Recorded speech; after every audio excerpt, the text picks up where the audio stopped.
Hey guys, tonight we're stepping into a time when castles loomed, chamber pots reigned supreme, and everyone was obsessed with what you were, or weren't, doing under your tunic.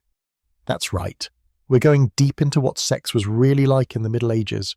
Spoiler alert, you probably won't survive this.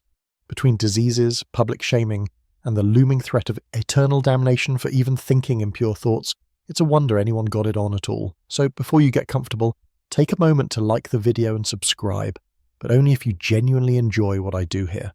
And hey, drop your city and time in the comments so I know where and when you're tuning in from. Now dim the lights, maybe turn on a fan for that soft background hum, and let's ease into tonight's journey together. You're in a stone-walled room lit by flickering candlelight, and there's straw on the floor, because of course there is. You're wearing something that feels like a sack and smells vaguely of turnips. You live in a world where virginity isn't just a concept, it's your dowry, your social credit, your get-out-of-burned-at-the-stake card. If you're a woman, your virginity is practically a family heirloom. If you're a man, your job is to guard someone else's until marriage, or steal it, depending on your status and general moral compass. Virginity in the medieval mindset isn't simply never had sex, it's a mystical, near-magical quality. In some texts, it's believed that virgins can heal wounds, ward off disease, and my personal favourite, tame wild animals, literally. There's a recurring legend about a virgin sitting quietly in a forest clearing until a unicorn lays its head in her lap, lulled into trust by her purity. You're not sure if that's a metaphor, but either way, it's weirdly tender. But purity comes with a darker side. You'd think the whole concept of virginity was about, the person.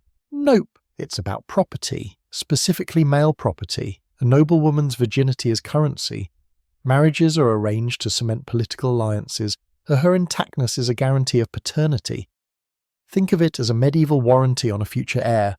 That's why they came up with tests, not medically sound ones of course, but disturbing little rituals to prove whether a girl was still untouched. Some involved stretching oracles and urine, others included midwives poking around with herbs and muttering prayers. And then there was the whole hymen fixation. Despite the fact that modern science tells us that little membrane is unreliable at best and wildly misunderstood at worst. But back then, a bloody sheet on the wedding night was like a 5-star Yelp review. Some families even hung the sheet out the window for the whole village to see. If you didn't bleed, people would whisper. If you did, they'd cheer. Awkward. Here's your historical fact of the night. In 12th century France, the concept of a woman's honour was so tied to virginity that noblemen would sometimes annul marriages if they suspected their bride hadn't been a virgin, even years after the wedding. Trials ensued. Some women were forced to undergo humiliating examinations, or provide testimony from witnesses who'd supposedly known them all their lives. This is not exactly the love story they promised in the fairy tales. Now, let's get weirder. There were actually cultures of virginity in certain convents, where the goal was to stay a virgin forever, not just because of God, but because virgins were believed to be semi-divine. Some nuns would perform elaborate rituals to marry Christ, complete with ceremonial rings and veils, but there's a fringe belief that in some of these communities, virginity didn't mean what we think it does. Some scholars argue that nuns interpreted chastity to allow for same-sex relationships, which technically didn't break their vows. Still, virginity was often weaponized. For men it was a ladder. Seduce a virgin, gain status, just don't marry her unless your parents say so. For women it was a leash. Which brings us to the open scholarly debate here. Did medieval people really believe in the physical proof of virginity? Or was it just a social tool? Some medieval texts express doubts, even mock the idea. Certain physicians in Arabic and Jewish traditions, which filtered into European medicine, argued that virginity couldn't be tested by bleeding or tightness. But those voices were drowned out by centuries of superstition and institutional control. You're lying there on your straw mattress, listening to rats squeak in the beams, knowing that your entire future could be judged by whether or not you emit one small stain on a white sheet. Romantic, right? And it's not just noble girls facing the virginity gauntlet. Even peasant girls, though less supervised, were judged fiercely by their communities. Midwives gossiped, mothers hovered. A girl who got pregnant before marriage could be beaten, banished, or worse. In some towns, they'd literally shave your head and parade you through the streets. That's one way to announce it. But here's the kicker. Despite all the obsession, medieval people had no real idea what was going on inside the female body. The uterus, a mysterious, wandering organ prone to getting lost. The clitoris, hardly ever mentioned. And hymens, somehow treated like a medieval security seal. You shift on the mattress, the candle flickers, and you wonder, not for the first time, how a society that knew so little could be so invested in controlling so much. Virginity wasn't just a virtue, it was surveillance. It was theatre. It was a form of medieval spyware. And the price of losing it? Catastrophic. Unless, of course, you lost it with the right person, under the right conditions, and with witnesses prepared to vouch for your character. Because nothing says intimacy like 3 old women standing by with towels and a notepad. So yeah, medieval sex starts not with sex, but with this twisted halo of purity, pressure, and paranoia. And trust me, it only gets messier from here. You wake up in a world where falling in love could quite literally be fatal. Romantic gestures, try sneaking a poem under a locked gate or carving your lover's initials into a tree right before her father's guards hunt you down with swords. This isn't Tinder, it's treason. You're living in the age of courtly love, where passion is a poetic ideal, but actual sex is a scandal that could end with someone's head on a spike. So let's say you meet someone. Maybe you're a low-ranking knight, recently back from a campaign, and you catch the eye of a lady at court. She's married, of course, that's part of the game. The best courtly love stories always start with an unattainable woman. Bonus points if she's older, more powerful, and terrifyingly sharp-tongued. You exchange glances across a hall lit by torches. She tilts her head, barely, and that's your cue. You recite a poem, one you've spent weeks perfecting, comparing her eyes to the Virgin Mary's tears or some other metaphor that sounds tender, but is actually unsettling. She gives the slightest smile. You've now initiated what medieval people thought of as a noble, platonic, entirely non-physical affair. Except, of course, it's rarely platonic. The goal is emotional ecstasy. Yes, but the whole setup is laced with tension. You're expected to suffer, to pine, to prove your devotion with grand, humiliating gestures, holding a scarf to your heart while jousting, writing 20 verses of poetry while sick with dysentery, swearing off all of other women even as your friends raise an eyebrow and mutter, "She's married to a duke, my guy." This is the romantic code of the 12th century, straight out of the courts of Eleanor of Aquitaine, where troubadours were basically medieval influencers. They'd travel from court to court singing about love so pure it burned, heart so true they'd rather die than be unfaithful. And women so powerful they made kings weep into their goblets. But let's not get too dreamy. The whole structure of courtly love was, how do we put this gently, absolute nonsense in practice? For starters, the ideal woman was meant to be both icy and inspiring. She had to resist every advance but reward devotion with vague emotional crumbs. Smile at him once in 3 months, and he writes a whole epic poem. This was the medieval version of leaving someone on read to keep them desperate. Here's your historical fact. Andreas Capellanus, a 12th century cleric and author of De Amore, that's the art of love, for those not fluent in Latin flirtation, literally laid out the rules of courtly love. Rule number 7, marriage is no excuse for not loving. That's right, being married wasn't a boundary, it was a plot twist. The drama was half the point. But here's where it gets spicy in a you might die for this kind of way. If you crossed the line, if your longing turned into action, you weren't just risking scandal. You could be executed. Noble women were property, remember? Touching one, especially without permission or contract, could be treated as an assault on her husband's honour. So that midnight kiss behind the staples, that might end with you disemboweled in public, romantic. Still, people did it. A lot. The idea that courtly love was all talk and no touch is a bit of a myth. Letters, poems, and secret meetings often led to very real affairs. Some became long-term arrangements, others ended in spectacular ruin. Which leads us into our fringe fact for this section. In some regions, particularly in southern France, young noble women were even encouraged to take lovers, as long as they played the game right. This wasn't widespread, but among the more scandalous courts of Occitania, a woman's ability to attract and control of a devoted admirer was seen as a mark of sophistication. So where does all this leave you, noble flirt? Probably in the forest, composing a painfully earnest ballad under the watchful eye of a goat. Your lady has not answered your last 2 sonnets. you're starting to doubt she ever will. Meanwhile, her husband sharpens his dagger and wonders why the gardener keeps finding poems tucked into his hedges. But the real kicker? Scholars are still arguing about whether courtly love ever existed the way we imagine it. Some think it was just literary fantasy, not something people actually did. Others believe it was a genuine cultural code, albeit practiced only by the elite. There's even a theory that it was a way for women to gain limited power in a world where they had almost none. By being the object of devotion, they could exert soft control over men with more political clout.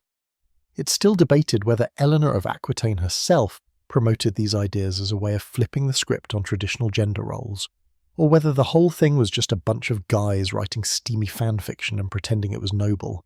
And yet, you still believe, you still sigh, you still sneak a carved token into her chapel pew and wait for her to brush past you on the stairs, because even in a world of rigid morality and terrifying consequences, people were still hungry for love, for drama, and for that electric moment of contact. Courtly love might have been a fantasy, but it was one that made life bearable. So next time you hear a medieval ballad or see a knight painted on a tapestry gazing wistfully at a tower window, remember, behind every chaste poem was a very real risk, and probably a very sweaty knight who hadn't bathed in weeks. Let's step away from the castles and embroidery for a minute and plop you down in the scratchy, muddy reality of where 95% of medieval people actually lived, the peasant village. It's not glamorous. Your house is basically one room with a fire pit in the centre, no chimney, and a thatched roof doing its best to collapse under the weight of damp straw and regret. You live with your parents, your siblings, maybe a goat and sometimes a neighbour who just needed a place to sleep for a few months. And yet somehow, amid all this chaos and communal snoring, sex still happens. There's no candlelit seduction here. No love songs or embroidered handkerchiefs passed in moonlight. If you're a peasant, your bedroom is a shared family pallet, and privacy is an abstract concept. Getting intimate means waiting until everyone else is either asleep or too drunk to notice, or just not caring if they do. The family pig is likely to be in the corner rooting around in old rushes while you make your move. Romance! Still, sexual relationships between peasants were often freer than among nobles.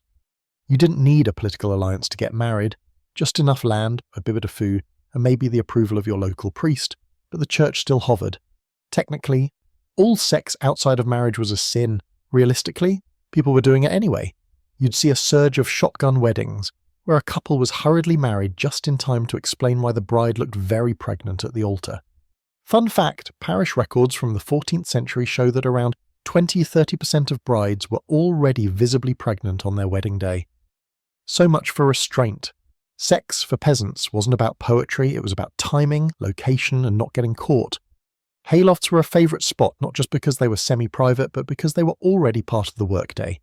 You'd be loading hay, get a look from someone, and 30 minutes later you're checking the loft for mice. Entire folklore collections have bawdy stories about lovers caught in barns, behind mills, or pressed against the side of a cart during a festival. Which brings us to the village festivals themselves. Drinking, dancing, masks, bonfires, and occasionally what we'll politely call seasonal coupling. These events, particularly during midsummer or harvest festivals, were semi-accepted spaces for sexual mischief. Young people paired off, sometimes with the understanding that marriage might follow and sometimes not. There were even traditions where villagers would hold mock trials to tease couples suspected of sleeping together, complete with songs and ridiculous props. Embarrassing, yes, but also kind of community supported? Now here's your historical fact for this section. In some parts of medieval England and Germany, there was a custom called bundling. It involved two young unmarried people lying together in bed, fully clothed, sometimes sewn into sacks, so they could talk, flirt, and maybe even cuddle under supervision. It was supposed to promote emotional connection without physical sin. Unsurprisingly, it didn't always work out that way. In more than one record, bundling ends with an out-of-wedlock pregnancy and two very stressed-out families. Shocking, I know. Let's get to your fringe fact. Some medieval villages practiced what we might call trial marriages. In certain areas of the Alps and Scandinavia, it wasn't unheard of for couples to live together for a few months to see if things worked out, sex included. If the woman became pregnant, that sealed the deal, and the wedding followed.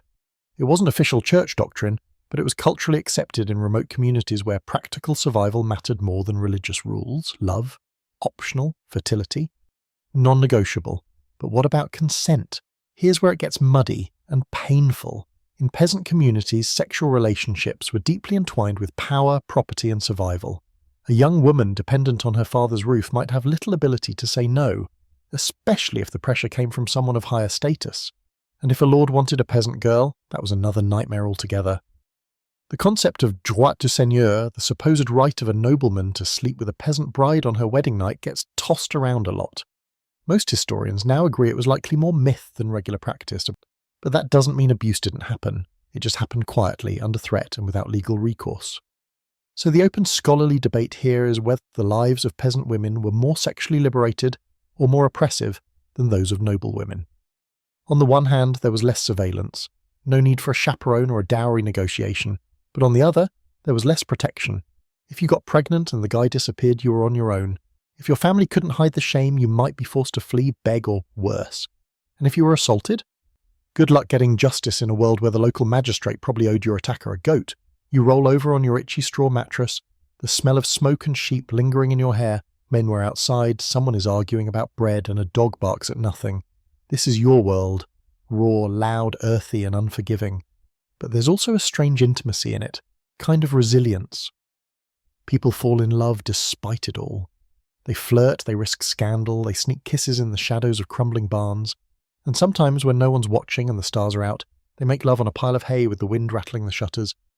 And for a moment life feels as just a little bit bigger than mud and manure. Sex in the peasant world is far from glamorous. It's cold, it's cramped, it smells like wet wool, but it's also human, honest, messy, and more common than the church would like to admit. You live in a world where your thoughts are not entirely your own, or at least that's what they tell you. Every look, every sigh, every tingle of desire, that's not just biology, it's sin. Damnable, demonic sin, and the church isn't whispering these warnings. It's shouting them from pulpits, from confessional booths, from the flaming mouths of gargoyle-ridden cathedrals. If you feel the urge to get frisky, congratulations, you're under spiritual attack. Welcome to the medieval moral minefield. The church, that ever-watchful institution, has its eye on your libido like a hawk in a cassock. Sex, it declares, is sacred, but only under a very specific, very narrow set of circumstances. Married? Check. Doing it for procreation? Check. No pleasure involved? Double check. You and your spouse can make love, but only if it's dutiful, mechanical, and ideally not too enjoyable. This isn't the Kama Sutra, it's a checklist designed to make you feel guilty for even liking your spouse too much. Now, let's talk about the official rules. And there are rules. The penitentials, books written by clergy to guide priests in assigning penance, read like bizarre sexual instruction manuals, but the kind where everything is wrong. No sex on holy days, no sex during Lent, Advent, or Sundays. No sex if she's pregnant. No sex if she's menstruating. No sex during daylight. No sex while standing from behind or any position other than the approved one. Man on top, woman on bottom under the covers, in silence, with no eye contact, please and thank you. And if you break those rules, penance, real specific penance. A priest might assign you 7 years of fasting for committing adultery or 10 years for unnatural positions.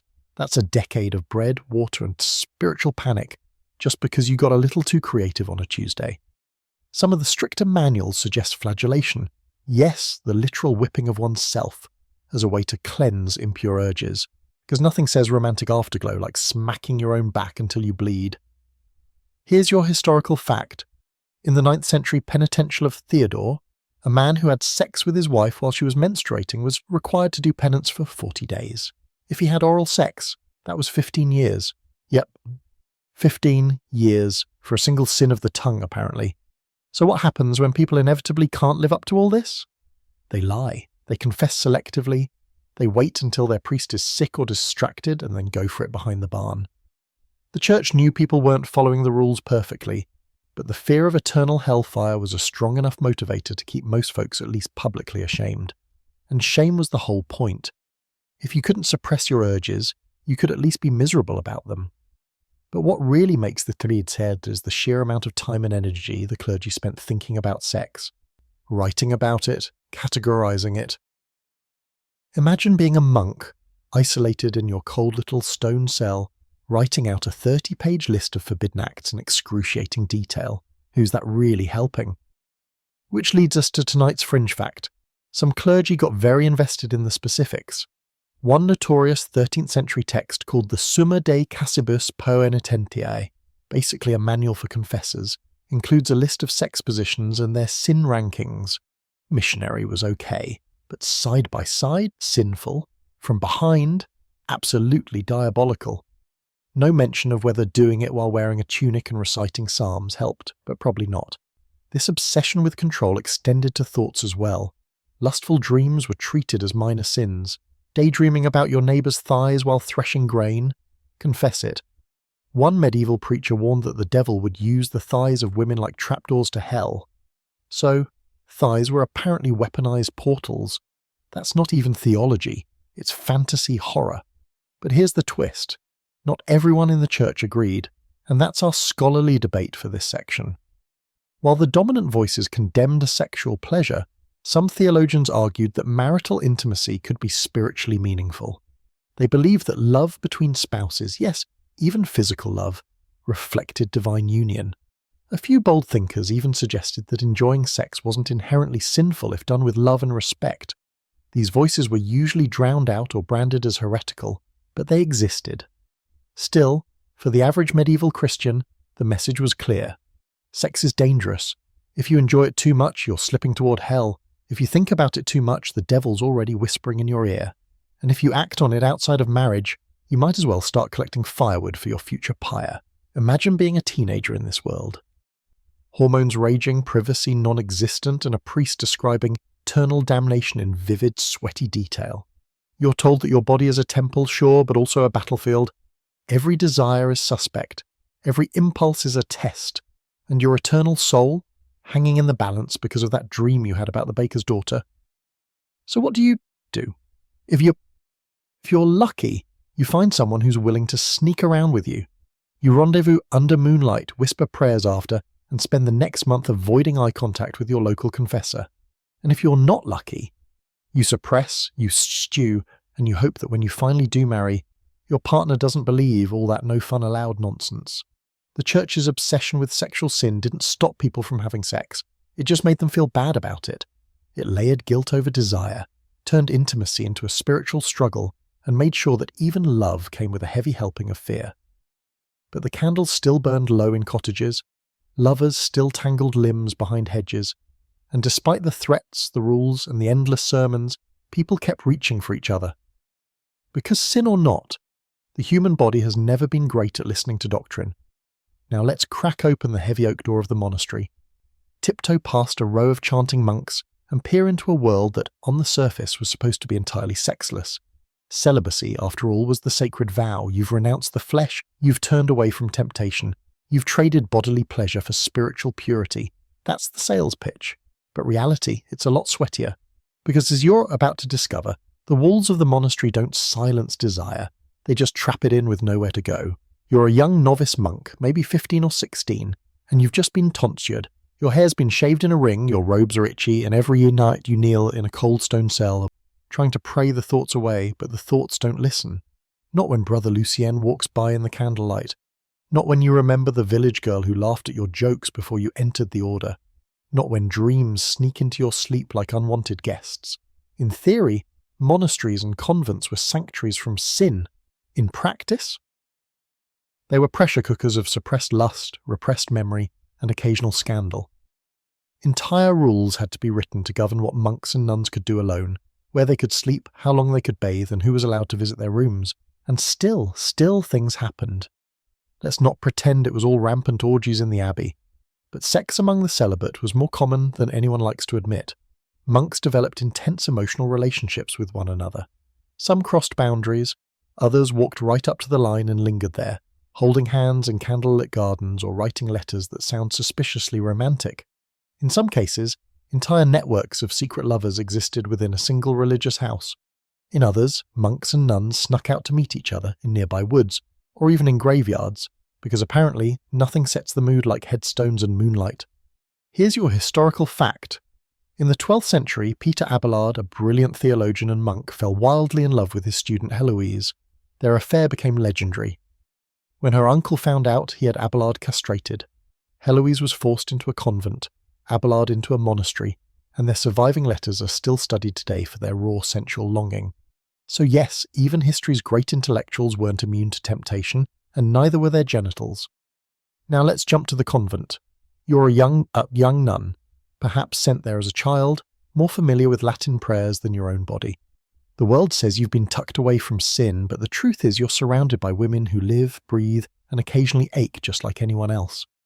Friendships grow intense, a brush of the hand lingers, shared laughter turns into something more, and sometimes when the wind howls and the abbess is asleep, those bonds become physical. That leads us to your fringe fact. There are multiple documented cases from the Middle Ages of nuns being caught in sexual relationships with each other, and not just rumored whispers. Actual confessions, investigations, and, in some cases, excommunications. One 14th century record from Italy details a nun named Benedetta who claimed to have visions during which she took on the role of Christ and proceeded to engage in sexual acts with other nuns under the guise of divine ecstasy. It caused a scandal so big the church tried to bury the case and nearly succeeded. You might be wondering, how did these things happen under such strict surveillance? The answer lies in both isolation and autonomy. Monasteries were closed worlds. Once inside, the outside church often had limited visibility. As long as a house wasn't producing major scandals or heresies, it could quietly manage its own affairs. Some abbots turned a blind eye, others participated. And if you were caught, well, that brings us to the fascinating world of internal discipline.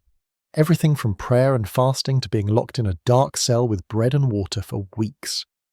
But here's where things get juicy and complicated.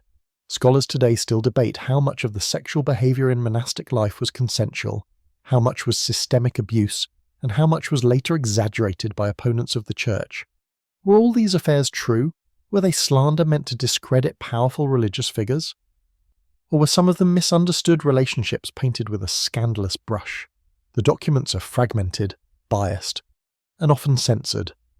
We're left trying to untangle genuine desire from power dynamics, spiritual ecstasy from sexual repression. And repression is the key word. You're taught from your first day in the monastery that desire is the enemy. But when the only people you ever see are your fellow monks or nuns, when touch becomes taboo, when even a warm glance makes you flush, desire turns inward. You start dreaming about things you never thought you missed, about sunlight on bare skin, about lips, about touch. And without an outlet, your longing spills over into dreams, into art, into obsessive prayers where the lines between divine love and human hunger blur beyond recognition. Some of the most erotic medieval texts were written by monks. Think about that. Passionate odes to Christ's body. Mystical visions where saints melt into divine embraces that read like high fantasy romance. Julian of Norwich wrote about Jesus with a kind of physical intimacy that makes modern readers blink twice. St. Teresa of Avila literally described an angel piercing her in the heart with a golden spear while she moaned in divine rapture. If that's not sublimated sexuality, I don't know what is. You blow out the candle in your narrow stone cell, you lie on your back, hands folded over your chest, listening to the wind through the chapel rafters. You've taken the vow, yes, but the vow doesn't erase the body, it just denies it oxygen, and sooner or later, whether in the form of a kiss, a vision, or a sin, whispered behind a closed door, that body reminds you it's still here. In the monasteries and convents of the Middle Ages, sex didn't disappear. It went underground, it wore robes, it lit candles, it prayed, and sometimes it reached out in the darkness and found another hand to hold. You're standing at the base of a castle tower looking up at the slit windows glowing with firelight. Somewhere up there, behind layers of stone, wool and protocol, is a noblewoman. Bored, intelligent, and very possibly scheming. She's probably married to a man twice her age who only visits her bed once a month and smells like boiled beef. And yet, she holds more power in her silk-gloved fingertips than half the knights in the realm.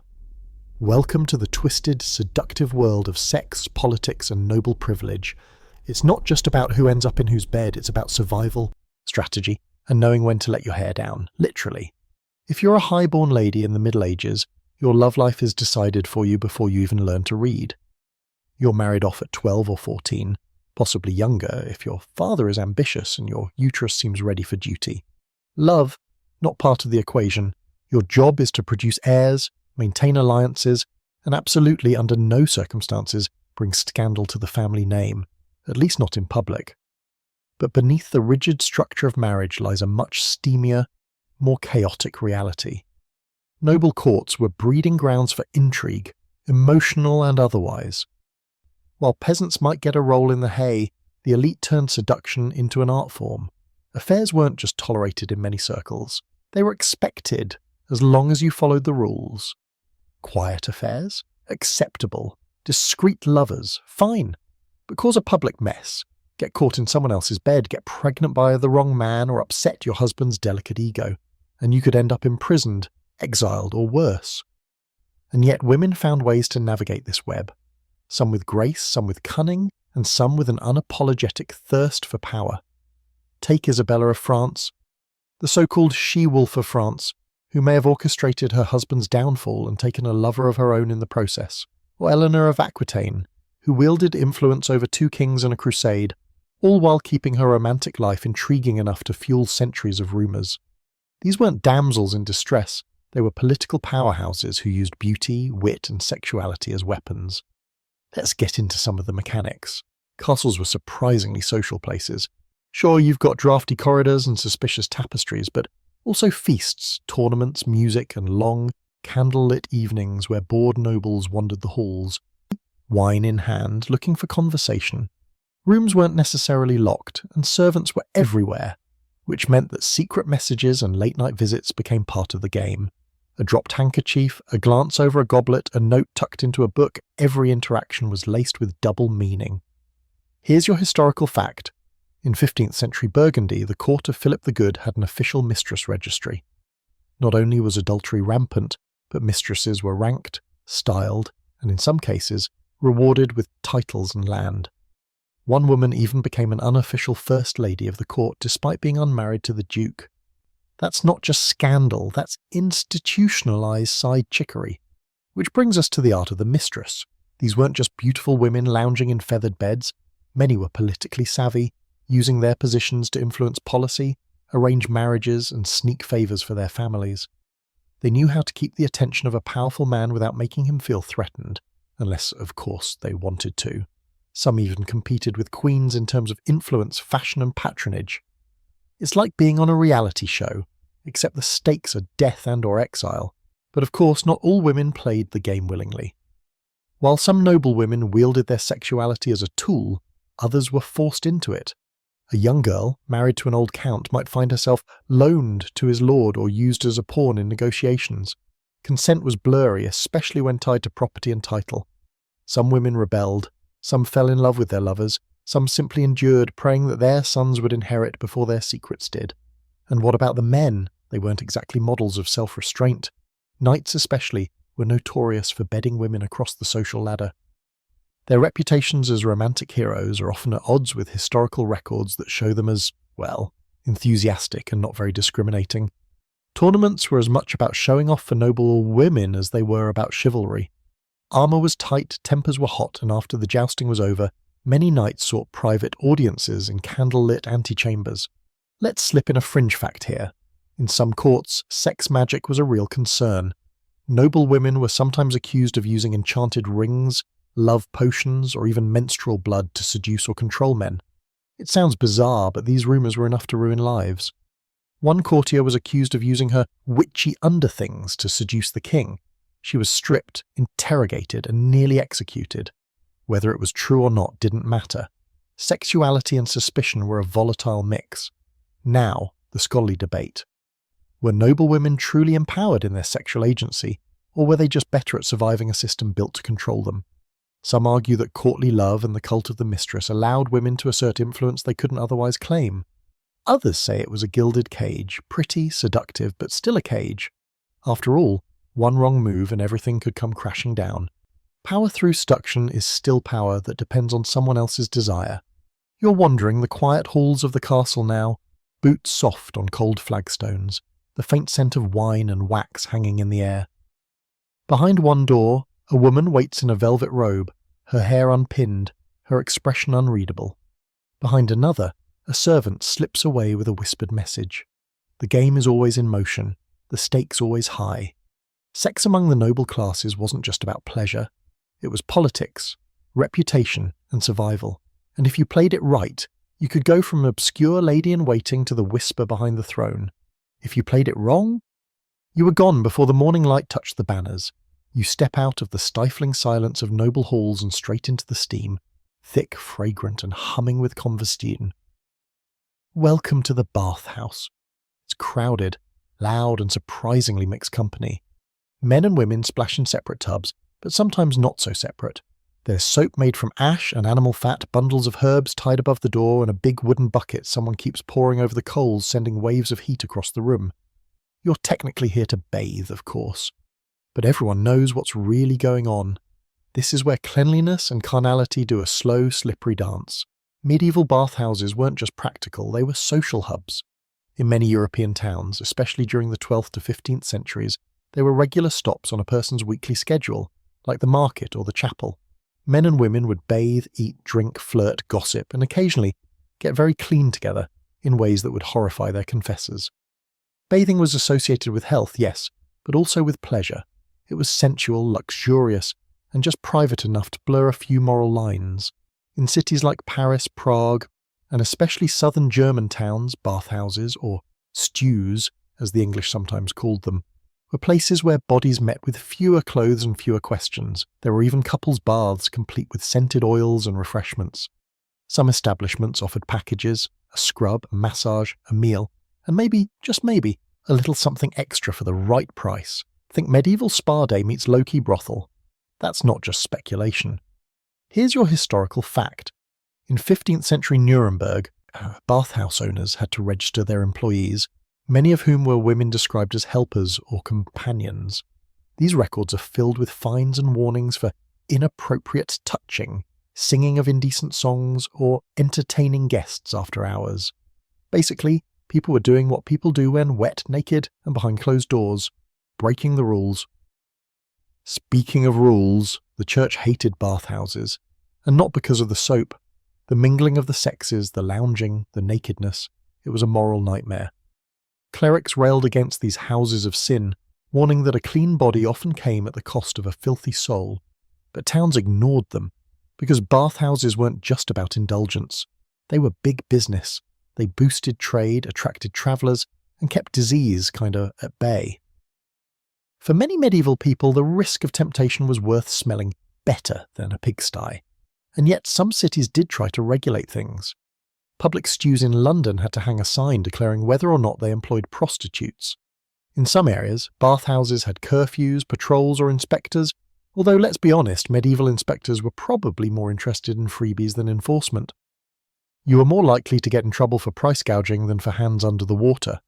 Which brings us to the brothels. Yes, legalised sex work was a thing in many medieval towns. Authorities figured that if you couldn't stop it, you might as well manage it. Brothels were taxed, monitored, and sometimes even run by the city itself. And guess what? They often shared a wall with a bathhouse.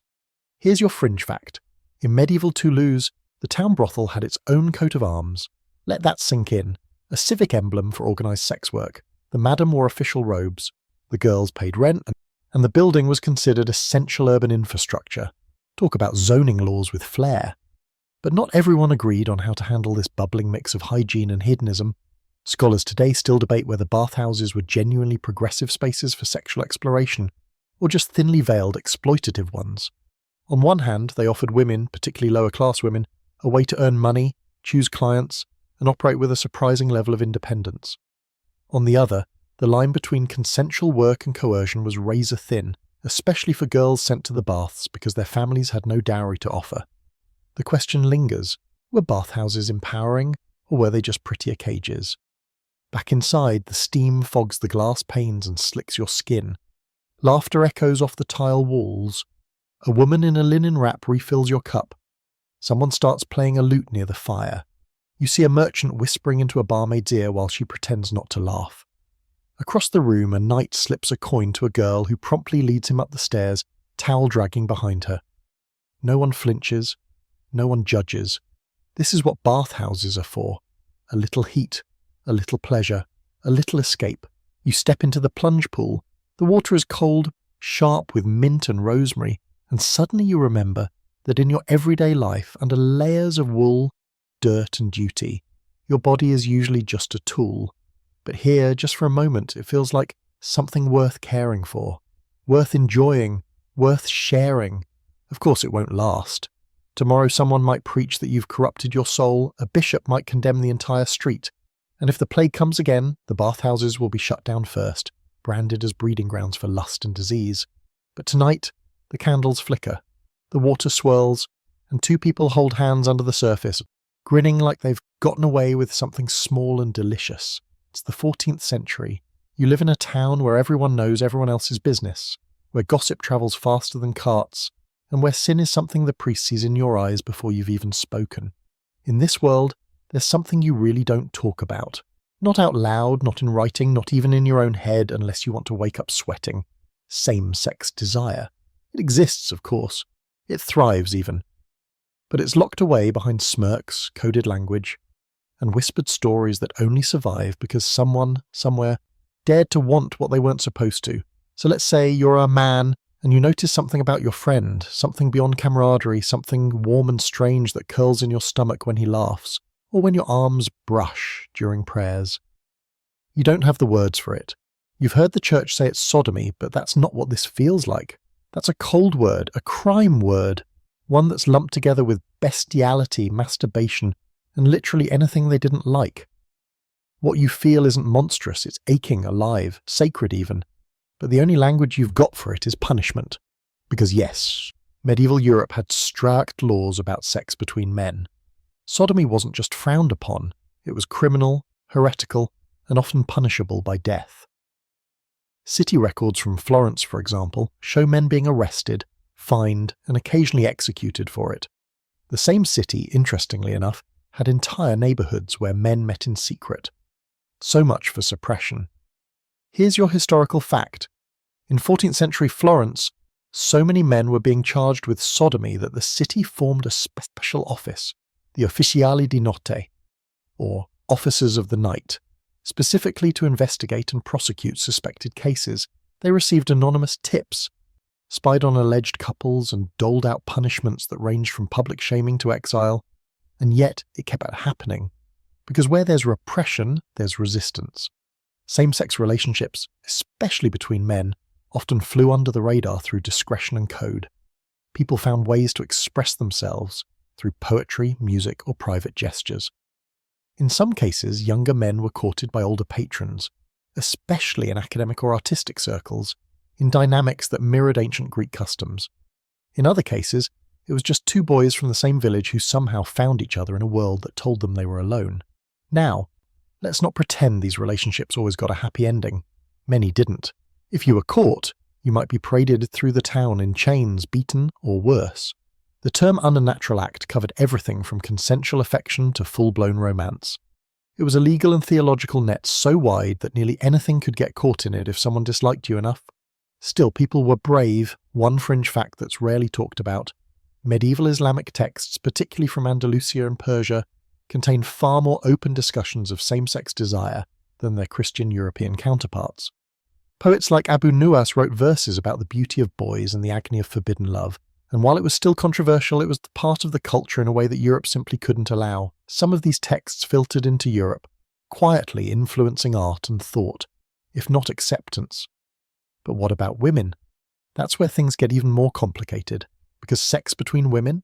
It wasn't exactly criminalized in the same way, mostly because medieval men refused to believe it existed. Seriously, the dominant attitude was, if there's no penis involved, how can it be sex? Convenient, right? Women who loved women were more likely to be seen as overly affectionate friends, or just emotionally dependent, and for many that worked to their advantage. It allowed them to share beds, write intimate letters, even raise suspicion-free eyebrows if they lived together. But not always. There are trial records, rare but real, of women accused of using strap-on devices made of leather or horn, and that crossed the line. The idea of a woman assuming a male role terrified authorities. Which brings us to a documented case from 15th century Germany, where a woman named Katharina Hetzeldorfer was executed by drowning for allegedly seducing other women while dressed as a man and using a homemade device during sex. That's your chilling fringe fact. Even in a world where many men denied lesbianism existed, some people were punished just for living it too visibly. Now for the scholarly debate. Historians still argue about how to interpret these records. Were there thriving queer subcultures hidden beneath the church's radar? Or are we projecting modern identity categories onto relationships that, at the time, were more fluid, less labelled? Some researchers argue that strong same-sex bonds, especially among women, were romantic but not sexual. Others believe that's a sanitised take meant to comfort modern readers, and frankly, both sides have a point. The truth is, desire doesn't always leave clean evidence. And history doesn't care about your categories. You're walking through the village square now. It's late. The air smells like damp stone and wood smoke. Ahead of you, two men sit too close on a bench, heads bowed together. No one's watching them. Or maybe they are, but they pretend not to see. A pair of women walk arm in arm across the street, laughing too loud for the hour. Their fingers graze. Their steps fall in rhythm. They'll say it's just friendship. They'll always say it's just friendship. But you see the way they look at each other. And in this small secret way, you know the truth has always lived here. Beneath the layers of shame and fear, beneath the sermons and stares.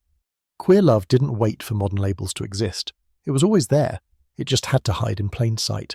You're back in the countryside now, where the air smells of wet hay and the earth is soft under your boots.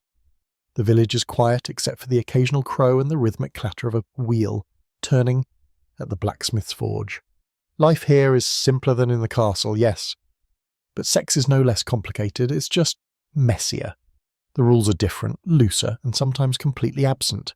Here, desire mingles with labour, survival, and superstition, and you quickly realise that the fields and cottages of peasant Europe were as sexually charged as the marble halls of nobility, just in ways that smelled more like sweat and smoke than rosewater and candle wax. Peasants didn't have dowries to arrange or courtiers to impress, but they had families to feed, crops to plant, and a church that insisted it could watch your heart like it was a falcon in a cage.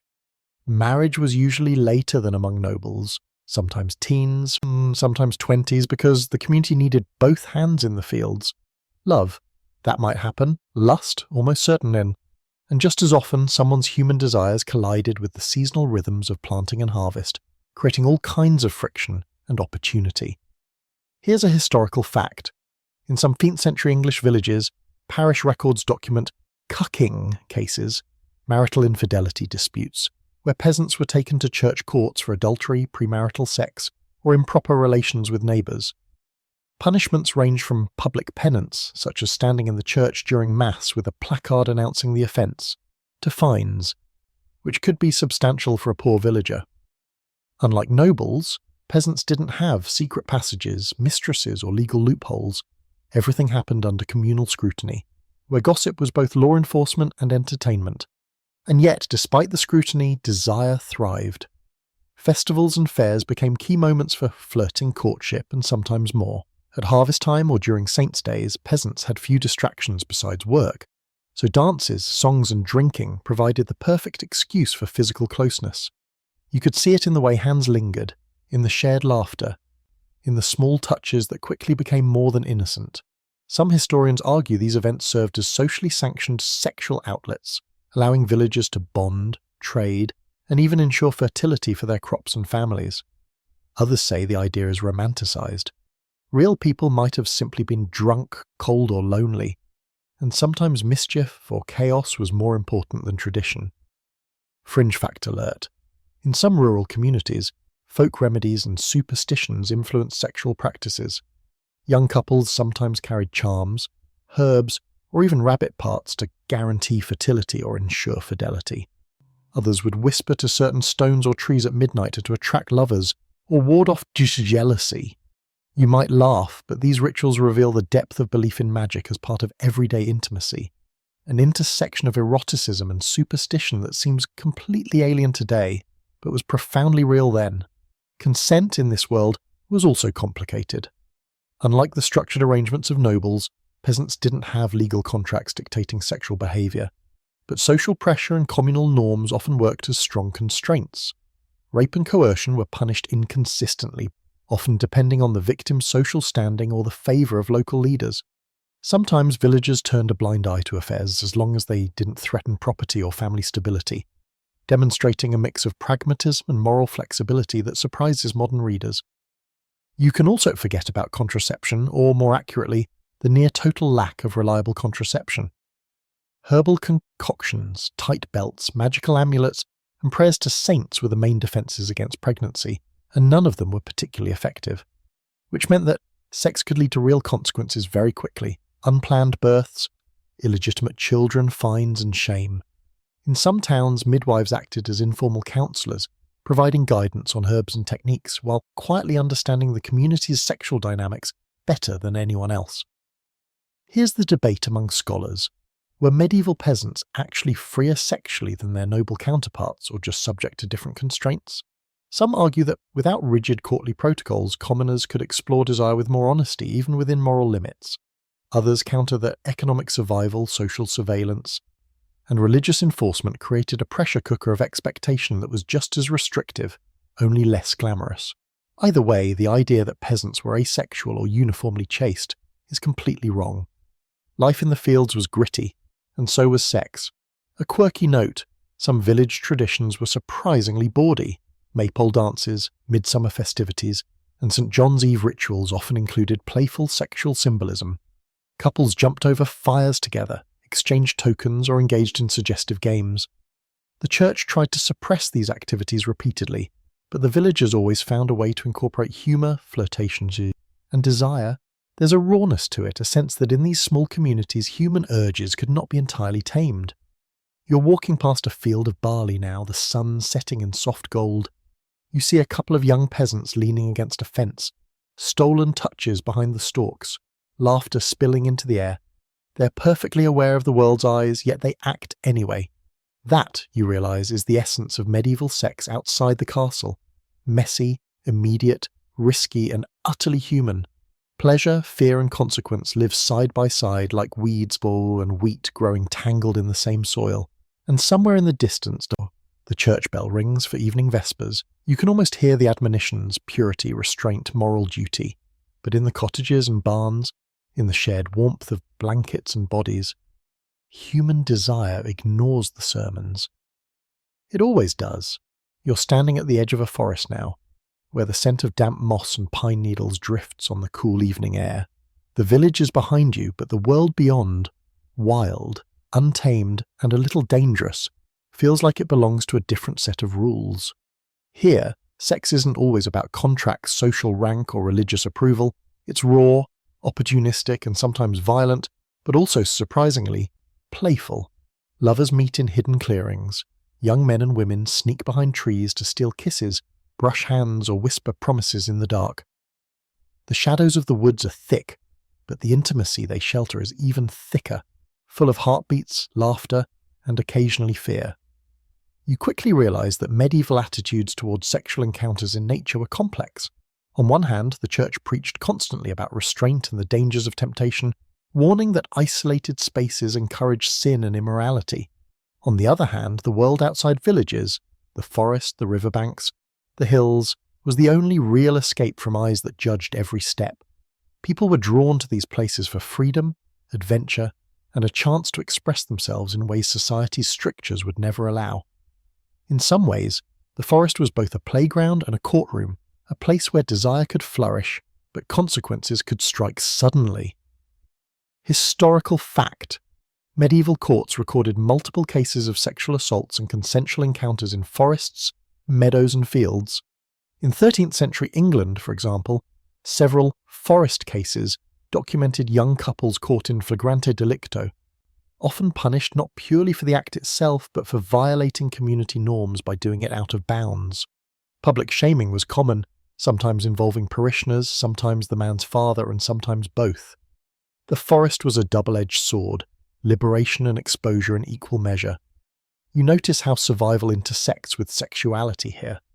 Travellers, pilgrims, and soldiers passing through rural landscapes often relied on local hospitality, and sexual encounters could emerge from those relationships. Sometimes it was consensual, sometimes transactional, and sometimes coerced, though the records are frustratingly vague. Think of it as a medieval version of hitchhiking. You needed warmth, company, or protection, and the forest offered both opportunity and danger. Fringe fact: certain forest sites were believed to be enchanted, often associated with fertility rituals or amorous magic. Young couples might leave offerings under an old oak or whisper wishes to a river spirit, hoping to ensure fertility or marital happiness. In Brittany and parts of Germany, folk stories describe fairy lovers testing humans, rewarding desire or punishing it depending on the moral behaviour. Whether you believe in fairies or not, these tales shaped how people approached sexual encounters in nature, blending risk, superstition and romance in one fragrant, shadowy mix. Of course, not all encounters were equal. Power dynamics were stark in the woods, just as in villages or courts. Knights, local lords, or travelling merchants often had advantages over peasants, beggars, and servants. Rape and coercion were terrifyingly real, and the forest could be both a place of escape and of exploitation. Scholars debate how frequent consensual encounters truly were versus coercive ones, but most agree that the boundary between consent and abuse was fluid, sometimes depending on social hierarchy, opportunity, and luck. Sexual humour also found its place in the wild. Medieval songs, graffiti carved into trees, and even jokes in court records reveal that humans have always used humour to navigate desire, fear, and shame. One 14th century collection of German folk songs, for instance, includes verses explicitly describing lovers hiding behind trees, mocking priests, and celebrating sexual conquest with cheeky metaphors. In these moments, laughter and desire become inseparable, a way to claim agency in a world dominated by rules and judgment. And then there were the festivals held in the woods, May Day, midsummer, harvest celebrations, which created sanctioned opportunities for sexual expression. Music, dancing, and ritual often involved playful flirting, ritualized touching, and even symbolic sexual acts. These events provided a temporary zone of freedom, where societal norms were suspended long enough for physical desire to mingle with the thrill of public anonymity.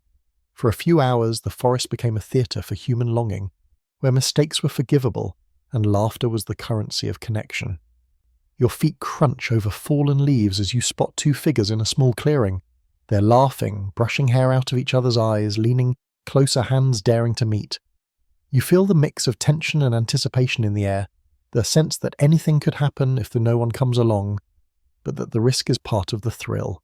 This is medieval sex outside the castle and the village hearth. Impulsive, immediate, human, and inextricably tied to the wildness of both the forest and the flesh.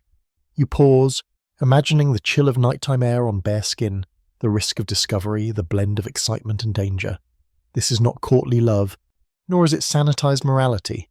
It is sensuality living on its own terms, shaped by freedom, fear, and a world that insists you are always being watched, and yet it survives. Human desire, clever and persistent, will always find a place, even beneath the shadowed boughs of medieval forests. You're back in the village square now, but the mood is different. It's market day, the hubbub of traders shouting prices, carts rattling over cobblestones, and children darting between legs. Everywhere you look, there's negotiation, not just of goods, but of attention, glances, gestures. Sex here is transactional as well as emotional, sometimes explicit, sometimes subtle, and often intertwined with omics, in ways you might not immediately expect. Think of it like a dance of survival, bodies, money, and social favour moving together in a rhythm only the villagers fully understand. Let's start with the obvious. Prostitution was common, not in a way that's often sensationalised today, but as a structured, semi-legalised part of village and town life. Street sex workers, often more women, worked near marketplaces, inns or bridges, and some were licensed by local authorities. These licenses weren't for fun, they were a way to regulate disease, protect the town's moral reputation, and, frankly, collect taxes. Even so, this semi-tolerance came with constant judgment, fines, and the ever-present risk of moral crusades from priests and moral reformers. The irony is that the very women seen as sinful were often the ones exercising the most autonomy in their sexual lives. Historical fact: in 13th and 14th century Paris, brothels were officially registered and taxed. The city even issued permits for women to work as sex workers, and authorities regularly inspected them, in part to control public morality, but also to prevent the spread of venereal disease. These women lived in a precarious limbo, regulated, observed, but undeniably central to the sexual economy of the town. In contrast, unlicensed activity, often by women desperate for income, could lead to fines, beatings, or imprisonment. But this isn't just about the market or prostitution. Peasant life was full of small, informal exchanges where sex and barter overlapped. Think about young apprentices, travelling journeymen, and tavern-goers. A meal, a drink, a borrowed tool, or a favour might all precede or follow sexual contact. Sometimes it was consensual, sometimes coerced, sometimes a mix of negotiation and opportunity. The economic and sexual were inseparable. In fact, some historians argue that the lines between transactional and romantic sex were deliberately blurry in medieval marketplaces, a way of balancing human desire against social obligation and survival. Fringe fact, some innkeepers and merchants kept social rooms where sexual encounters could take place discreetly. These were often hidden upstairs or behind curtains, and the arrangement was sometimes formalized through payment. Travellers passing through would leave both coins and pumas in their wake, and local officials sometimes closed these spaces only to reopen them when commerce demanded it. It's an interesting intersection of economy, privacy and human desire, an unspoken recognition that sex and survival were intertwined in ways even moralists couldn't fully suppress. There's also the question of performance and reputation. Medieval sex, particularly in communal settings like markets or fairs, had an element of showmanship. Flirtation was strategic. A wink, a smile, a touch on the shoulder could signal interest without violating propriety, but overstep and gossip spread fast. You can imagine young women and men learning these delicate codes as early as adolescence, practicing gestures that might lead to courtship, secrecy, or scandal. Scholars debate whether this training created a culture of calculated seduction, or simply reflected a natural human adaptation to social constraints. Most likely it was both. Disease, naturally, lurked in the shadows of these interactions. Venereal disease existed in medieval Europe, though poorly understood. Some towns attempted quarantines or banned suspected carriers from public spaces, while others relied on herbal remedies, amulets, or prayers to stave off infection. Modern researchers can see traces of syphilis and other infections in skeletal remains, revealing that sexual networks in medieval towns were biologically complicated as well as socially complex. In other words, pleasure came with risk. Not just social, but physical. You move past a cluster of vendors selling apples, bread, and rough woolen cloth. Nearby, a man whispers to a woman while exchanging coins, his hand lingering just long enough to ignite curiosity. Around them, a young couple hides in the shadow of a cart exchanging secret kisses while pretending to inspect produce. Every corner, every market stall seems to vibrate with possibility, danger, and desire. Sex here is omnipresent yet carefully coded, an intricate balance between impulse, opportunity, and community oversight. Even church presence can't erase it. Priests patrol the square, admonishing, praying, and gossiping themselves about any scandalous behaviour. They carry moral authority, but rarely the ability to control human nature fully. The community itself acts as regulator, enforcer, and witness, turning desire into a communal performance of both discretion and indulgence. This is a world where pleasure, shame, commerce, and morality collide, creating a vivid tapestry of human experience that's messy, energetic, and profoundly alive. By the time you leave the market, dusk is falling, lanterns glow faintly, and the air smells of baking bread, manure, and the faintest hint of something sweeter. Perfume, herbs, or maybe just the sweat of all the human bodies negotiating desire. This is medieval sex in the marketplace. Transactional, playful, fraught with risk, yet always unapologetically human. It's survival, art, and performance all at once, a dance that has persisted through centuries of judgment, control, and moralizing sermons. You wander now toward the castle gates, the towering stone walls rising like a silent warning against the chaotic life outside. The air smells faintly of smoke and iron, with the occasional tang of horses and unwashed soldiers.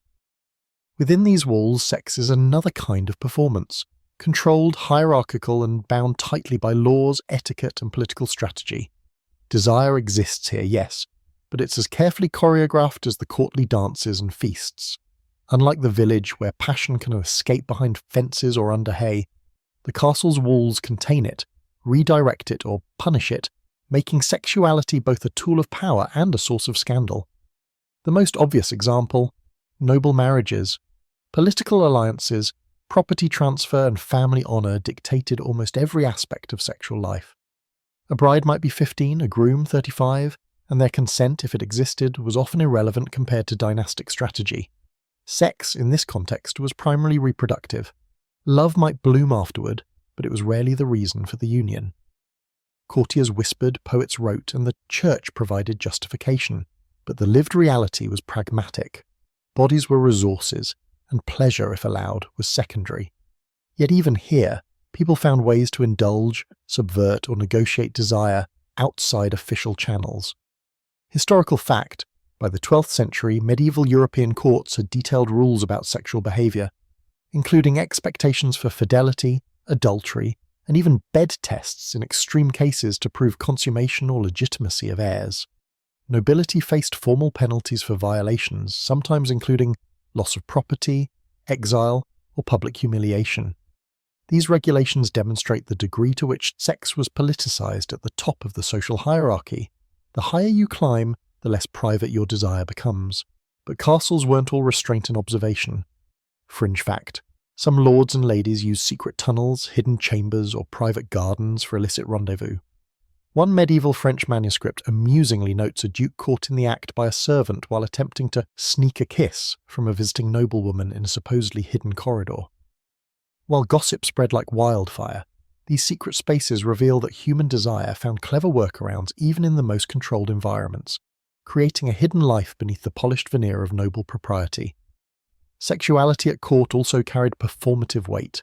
Courtiers were expected to maintain appearances of virtue while navigating the court's eroticized culture.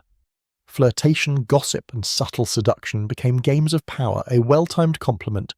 A hand resting on the wrong arm, a cleverly embroidered token could communicate desire, allegiance, or threat.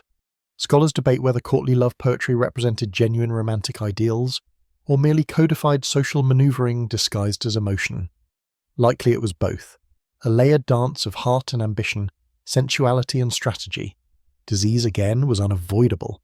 Outbreaks of syphilis, gonorrhea, and other infections occurred among nobles as well as peasants, though treatments often included bizarre mixtures of mercury, animal dung, or magical charms rather than practical medicine.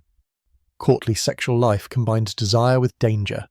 Each dalliance carried the risk of scandal, political fallout, or physical harm. Pleasure was never completely divorced from consequence. And let's not forget the mistresses. While noble wives were largely instruments of lineage, mistresses could wield immense influence. They negotiated access, wealth, and sometimes power itself, providing sexual and emotional connection outside official bonds. Some mistresses became central figures in court politics, demonstrating that sex could be both personal and profoundly strategic. Quirky anecdote. One 15th century Italian noblewoman reportedly kept a love diary detailing encounters with multiple high-ranking men, essentially a manual of courtly power and seduction disguised as romance. The church loomed over all of this. Priests, confessors, and moral advisors sought to regulate sexual activity, enforce chastity, and dictate marital fidelity. Their reach extended into bedrooms, chambers, and secret passages, yet human ingenuity and desire repeatedly circumvented official authority. This tug-of-war between moral instruction and erotic agency is central to understanding castle life. Sex was never absent, only framed by a constant negotiation of risk, pleasure, and propriety. By the time you leave the Great Hall, the echo of armoured footsteps and muted laughter fades into the corridors. You can imagine lords and ladies scheming behind tapestries, scribes recording whispered confessions, and servants watching with equal parts amusement and caution. Within these walls, sexuality is a delicate interplay of desire, power, secrecy, and survival. Unlike in the village, it's rarely spontaneous, yet no less real, no less human, no less intoxicating. The castle is a stage, and everyone plays a role in the drama of pleasure and politics, whether they want to or not. You step into the castle kitchens where the warmth of the hearth mixes with the scent of roasting meat, herbs, and the faint tang of unwashed bodies. The cooks, servants, and scullery maids move in a rhythm both chaotic and precise, chopping, stirring, and balancing the impossible demands of the noble household. In this space, sexuality is quieter, less performative, but no less present. Here, power dynamics are different. The master and mistress may command, but attraction, flirtation, and desire ripple through the staff, simmering like the stew pots often unnoticed yet influencing every glance, smile, or whispered word. Servants' sexual lives were intensely shaped by proximity, secrecy, and hierarchy. A maid might be courted by the stable boy, a kitchen assistant, or even a visiting nobleman, depending on opportunity. Consent could be complex, constrained by fear of punishment, but playful relationships were common. These encounters were often hidden in the shadows of corridors, under stairs, or behind curtains, where the risk of discovery added both excitement and danger. Historians argue that these hidden sexual worlds were a crucial outlet for personal desire in a society otherwise dominated by rigid hierarchies. Historical fact, records from late medieval England reveal that castle servants were occasionally disciplined for sexual misbehaviour. Fines, dismissal, or public shaming could result from impropriety, and sometimes the noble family's honour or finances were cited as justification.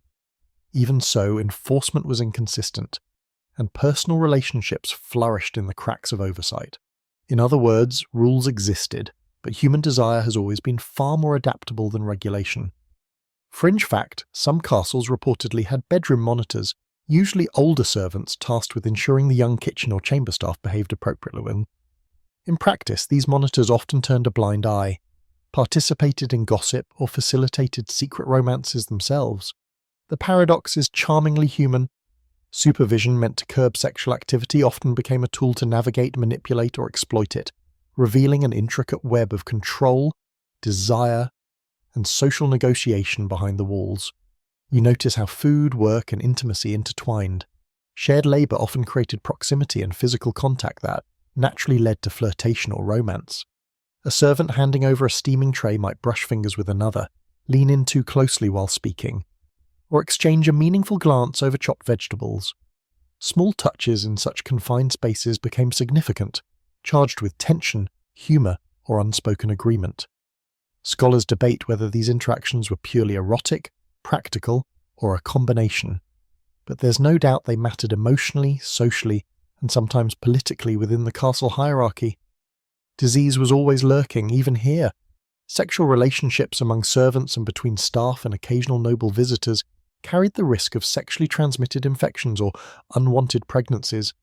Herbs, prayers, and charms were the main defence, often combined with secrecy. If a pregnancy was discovered, the consequences could be severe: dismissal, public shame, or occasionally protection from a sympathetic master, but rarely anything resembling equality.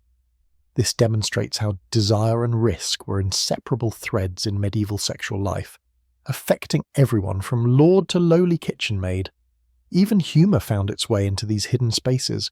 Songs, graffiti scratched on wooden beams, and whispered jokes suggest that medieval people used laughter to navigate desire, fear, and social pressure. One surviving note, carved into a pantry wall, humorously complains about the frequency of stolen kisses between staff, noting that even the rats are scandalised. This tiny artefact reminds you that sexual energy, mischief, and playfulness existed everywhere, from royal chambers to the humblest corners of the castle. You walk past a simmering cauldron and imagine the young kitchen maid exchanging a quick, clandestine kiss with a tall stable boy. The moment is brief, charged with both desire and anxiety, a tiny rebellion against the strictures that govern every other part of life. This is medieval sex among the servants, discreet, pragmatic, often dangerous, yet undeniably human. Here, intimacy isn't about grand gestures or political power, it's about small ritual, secret acts of connection, laughter, and survival that ripple through daily life in ways the castle walls can never fully contain. By the time the candles are lit, with shadows lengthening across the stone floors, you realise that the kitchens, corridors, and hidden stairwells were more than service areas. They were arenas of human desire, improvisation, and negotiation, where pleasure and risk intertwined like the threads of a tapestry. Desire didn't respect class, rank, or duty. It infiltrated every corner, turning mundane labour into subtle theatre, and reminding you that medieval life, like today, was as much about connection as it was about survival. You wander outside the castle now, stepping into the cobbled streets of the nearby town as dusk paints the sky in dusky pinks and purples. Street lamps flicker, smoke curls from chimneys, and the air smells faintly of bread, animals, and damp stone. Here, sex takes on a different rhythm. It's public yet somewhat secret, embedded in daily life yet constantly under scrutiny. Alleyways, stables and back rooms are the stages where desire, opportunity and survival intersect, and you can almost hear the quiet negotiations of glances, touches and whispered invitations echoing through the night air. Street life created a mix of freedom and danger that defined sexual encounters. Young men and women working as labourers, apprentices or sellers often sought intimacy wherever privacy could be found, under stairways, behind market stalls or in empty barns. These liaisons were usually spontaneous, pragmatic and playful, sometimes flirtatious, sometimes urgent, depending on hunger, warmth or loneliness. Unlike in noble courts, sex here was rarely strategic beyond immediate survival or companionship. But that doesn't make it safe. Towns were crowded, rumours travelled fast, and reputation mattered. One misstep could result in public humiliation, fines, or even physical retaliation. Historical fact: urban centres in the late medieval period frequently recorded cases of public sexual misconduct ranging from theft of garments during trysts to consensual encounters interrupted by city guards. Fines, public shaming and imprisonment were common punishments, particularly for women, whose sexual behaviour was policed far more strictly than men's. The records show that despite regulation, sexual activity in public and semi-public spaces was surprisingly frequent, highlighting the tension between societal control and human impulse. Fringe fact: some towns had informal love traps, hidden spots known for discreet sexual encounters, overgrown courtyards, abandoned wells, or the upper floors of unused shops. Local folklore sometimes warned of ghosts or spirits haunting these spaces, punishing those who indulged in lust there. While the supernatural element is likely exaggerated, the persistence of these locations in both story and practice illustrates how people sought out semi-private zones to act on desire while mitigating risk. Flirtation on the streets could be subtle and strategic. A glance, a brush of the hand, or a playful joke could communicate interest without overtly breaking social norms. Scholars debate whether this was a conscious social skill or a natural adaptation to crowded, judgmental urban life. But either way, street interactions demanded a delicate balance between initiative and discretion. Young apprentices, for instance, were often taught how to read signals, approach a potential partner carefully, and negotiate consent within a web of observation and rumour. Sexual education, in other words, happened on the street as much as in the home or church. Transactional sex was a constant undercurrent in urban settings. Inns, taverns, and brothels were hubs of both commerce and intimacy. Women selling sexual services did so under regulations that varied from city to city. Payment could be money, food, or favours, and these exchanges existed alongside more casual encounters. Even street games, dances, and festivals became opportunities for courtship or sexual negotiation. Desire and economy were inseparable, woven together in ways that kept communities functioning and individuals surviving. Disease, particularly venereal infection, was an unavoidable reality. Urban populations were dense, sanitation poor, and medical knowledge limited. Remedies were rudimentary, often involving herbs, oils, or prayers, while those afflicted relied on secrecy and discretion to avoid social ruin. This risk made casual encounters both thrilling and perilous, reinforcing the constant negotiation between desire and danger in everyday life. You pass a small alleyway where a young couple ducks behind a cart to steal a brief kiss. The moment is brief, electric, and charged with the dual thrill of intimacy and potential exposure. Around them, other interactions, some playful, some desperate, hum softly, a living chorus of human desire navigating the constraints of society, morality, and survival. It's a world where laughter, quick thinking, and risk management are as essential as any religious or legal instruction. By the time the street lamps glow fully, illuminating wet cobblestones, you understand that medieval urban sexuality is neither entirely controlled nor entirely free. It is adaptive, improvisational, and surprisingly creative, a complex dance of opportunity, risk, and pleasure. Each encounter, whether flirtatious, transactional, or clandestine, reflects the reality that desire persists, always finding ways to bend rules, navigate danger, and assert its presence, even in the most crowded and morally regulated environments. You find yourself drawn toward the church at the centre of the town, its stone facade bathed in the fading glow of sunset. The scent of incense drifts through the air, mixing with dust and the faint tang of candle smoke. Inside, the quiet hum of prayer and whispered confessions creates a stark contrast to the chaos and desire of the streets. Yet paradoxically, this sacred space is deeply intertwined with medieval sexuality. The church shaped every aspect of sexual life, dictating what was acceptable, what was sinful, and what required penance, while simultaneously being a setting for clandestine flirtations, confessions, and social maneuvering. Clergy wielded enormous influence over sexual behaviour. Priests could instruct, reprimand, or grant absolution, and their interpretations of canon law regulated marriage, adultery, and even masturbation. Church doctrine emphasized chastity, the sanctity of marriage, and the sinfulness of lust, framing sexuality as a moral battlefield. Confessionals were not just spiritual instruments, they were spaces where secrets were disclosed, desires revealed, and sometimes boundaries tested. Scholars debate whether the Church's moral strictures genuinely suppressed desire or merely displaced it into more covert forms. Evidence suggests that human impulse rarely disappears, and medieval people found ways to reconcile or evade clerical oversight. Historical fact, medieval penitentials, manuals used by priests to assign penances for sexual sins, reveal highly specific rules. For example, engaging in premarital sex might require fasting, pilgrimage, or almsgiving, while adultery could result in longer penances or public humiliation. Even seemingly minor infractions, like excessive flirting or inappropriate touching, were noted, reflecting a society intensely focused on regulating sexual morality. These documents demonstrate the Church's attempt to codify desire and shame into manageable forms, even as human behaviour remained unpredictable. Fringe fact: some priests reportedly used confession to manipulate sexual access, particularly in cases where young women sought absolution.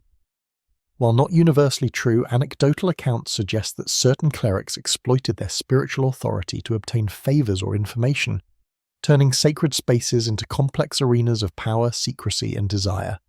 The ethical implications are debated, but the presence of such cases highlights the tension between institutional authority and individual autonomy.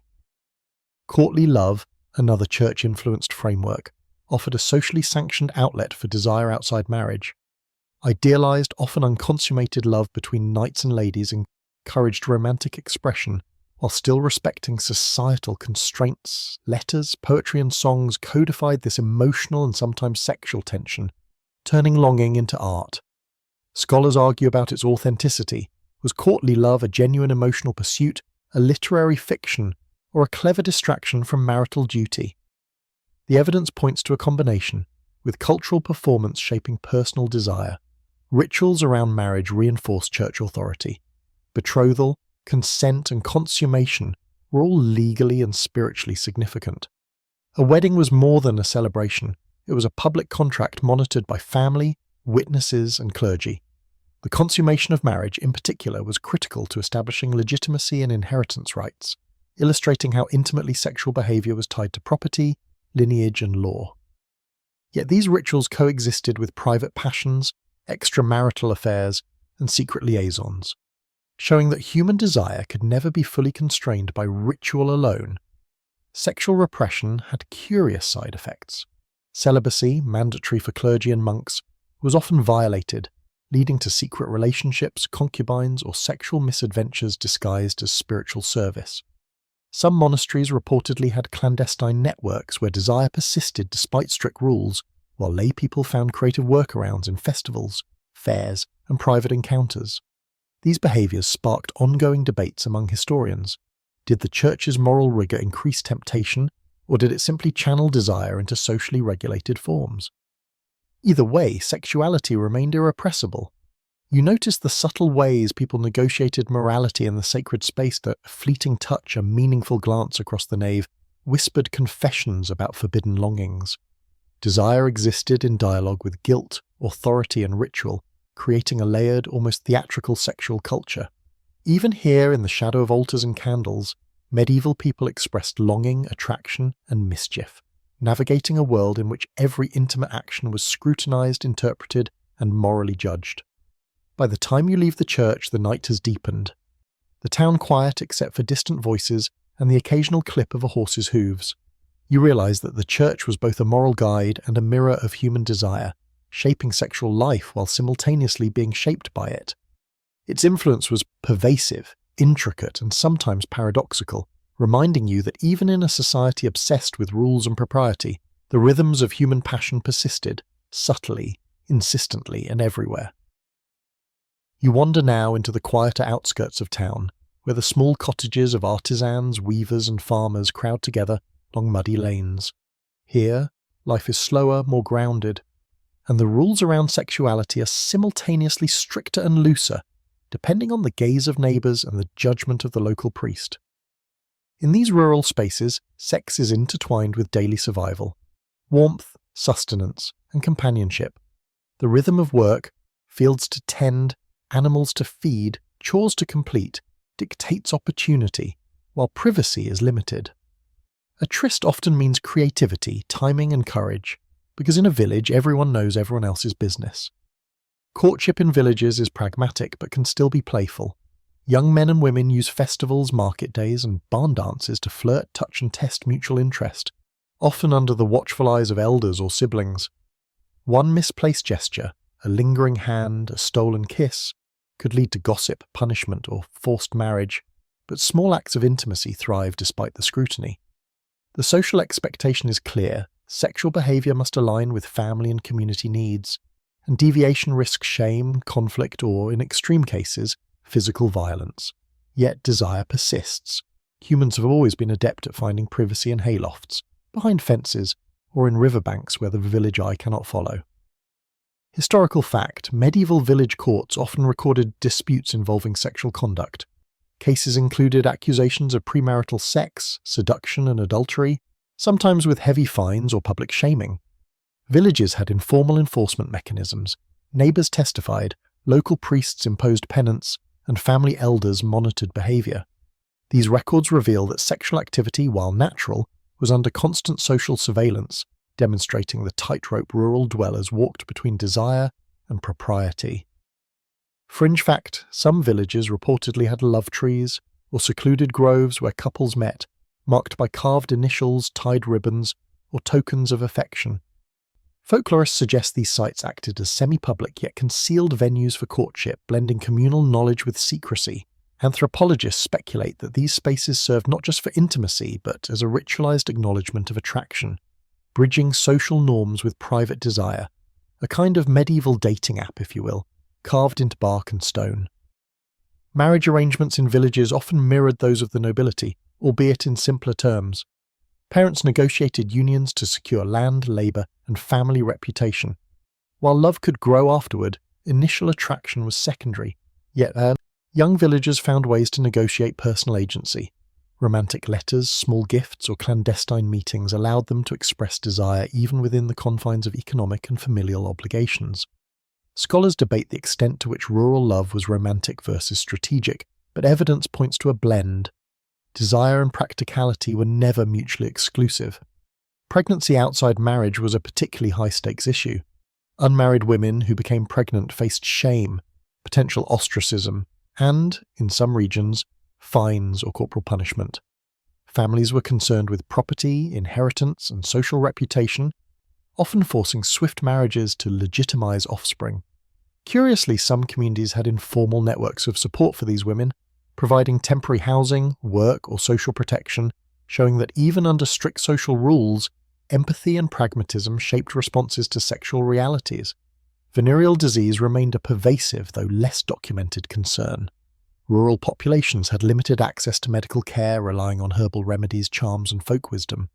Fear of sickness often influenced sexual behaviour, leading to the use of rituals, prayers, or timing strategies intended to prevent disease or miscarriage.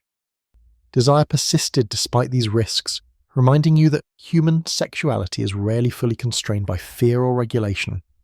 Humour and creativity were crucial in rural sexual culture. Songs, teasing, and playful tricks were common courtship tools, often layered with double meanings that only those in the know understood. A mischievous note tucked into a neighbour's window, a playful splash in the river, or a teasing remark during communal labour could communicate desire safely while avoiding overt scandal. These small acts, ephemeral and intimate, demonstrate the inventiveness of medieval people in navigating attraction, opportunity, and societal boundaries simultaneously. By the time you step out of the village, the evening air is crisp, carrying the scent of hay, wood smoke, and damp earth. You realise that rural sexuality was pragmatic, playful, and deeply entwined with daily survival. It was a constant negotiation between desire, social expectation, and practical necessity, shaped by community, environment, and human ingenuity. Even in the most scrutinised settings, intimacy found a way, bending rules, exploiting shadows, and reminding you that the pursuit of connection is universal, timeless, and uncontainable. You now follow the river that winds through the countryside, the water glinting silver under the moonlight as it murmurs against the banks. Here, away from the watchful eyes of town and village, desire breathes freer, though it never escapes the shadow of risk. Bodies seek warmth, company, and pleasure beside the water, where reeds, small coves, and overturned boats provide privacy.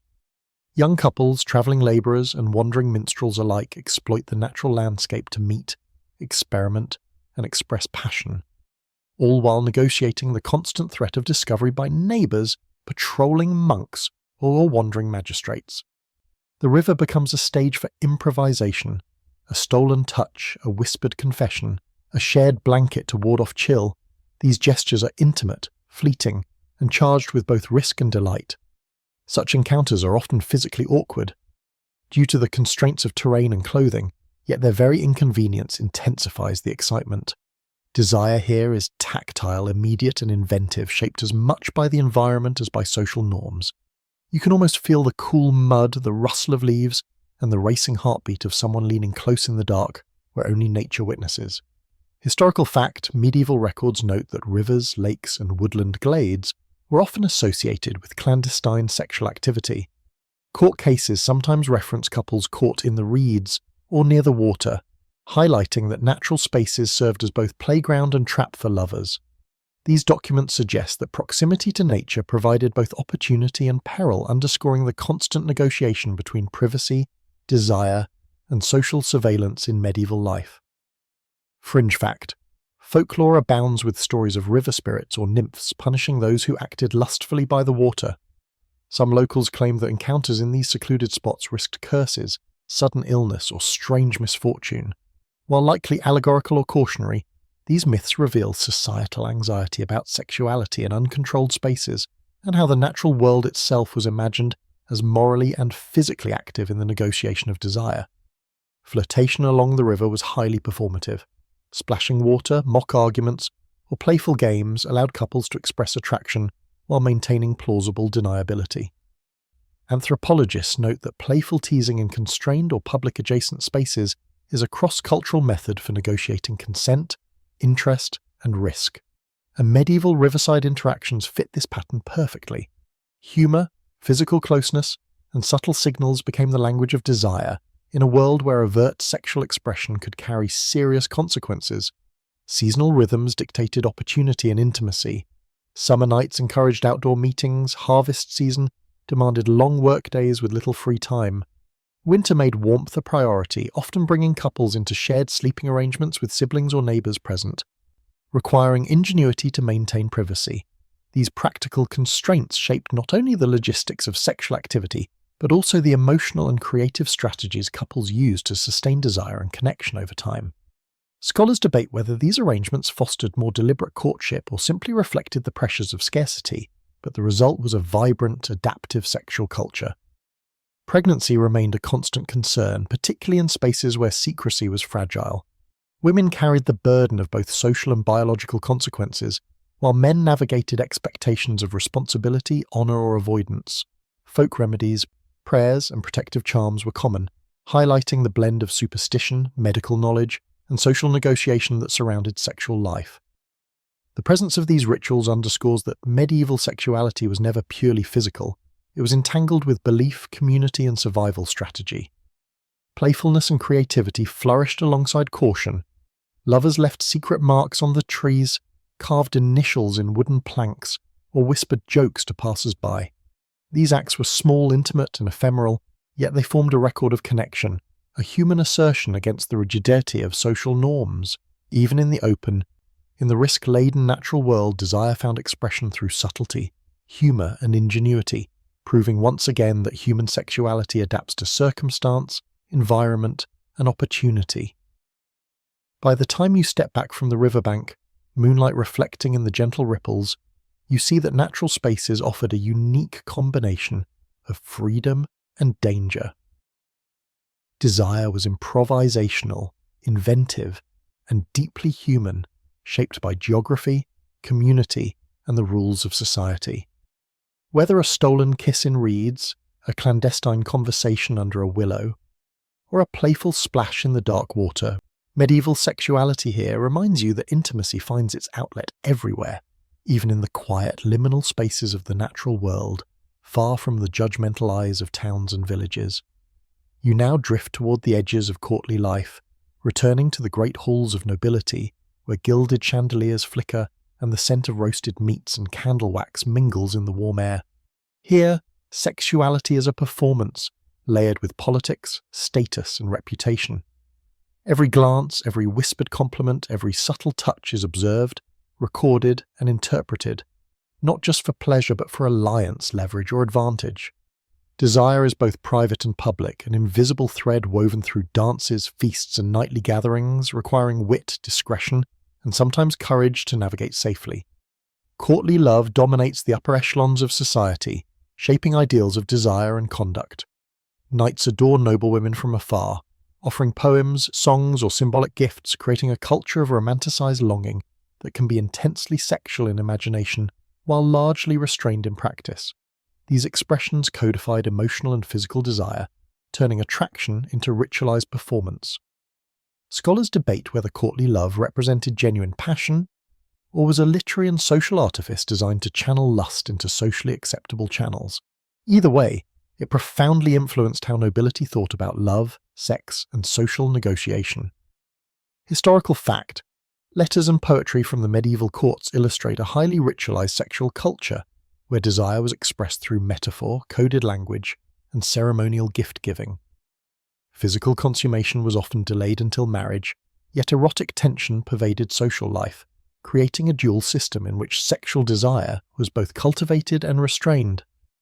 This duality highlights the complexity of upper-class sexuality, where image, morality, and personal longing intersected constantly. Fringe fact: some medieval courts employed love spies, courtiers whose informal role was to observe romantic liaisons, report on improprieties, and discreetly influence matchmaking. While documentation is sparse, anecdotes suggest that courts sometimes turned desire itself into a political tool, where gossip, observation, and subtle manipulation could strengthen alliances or undermine rivals. It's a reminder that, in these opulent halls, sexuality was never merely personal. It was a weapon, a currency, and a stage for strategic performance. Flirtation in noble courts is a delicate game. A lingering bow, a meaningful glance across the ballroom, or a carefully chosen word can signal interest without breaking decorum. Courtly etiquette dictates that desire must be expressed with elegance and subtlety, turning even intimate interactions into artful negotiation. The combination of ritual, observation, and strategy makes noble sexual culture fascinatingly intricate. Each action carries multiple layers of meaning, demanding awareness, adaptability, and sometimes courage to pursue one's wishes. Marriage among the nobility is often strategic, but desire still plays a role. Alliances are negotiated for property, influence, and lineage, yet attraction, infatuation, or physical chemistry can complicate the arrangement.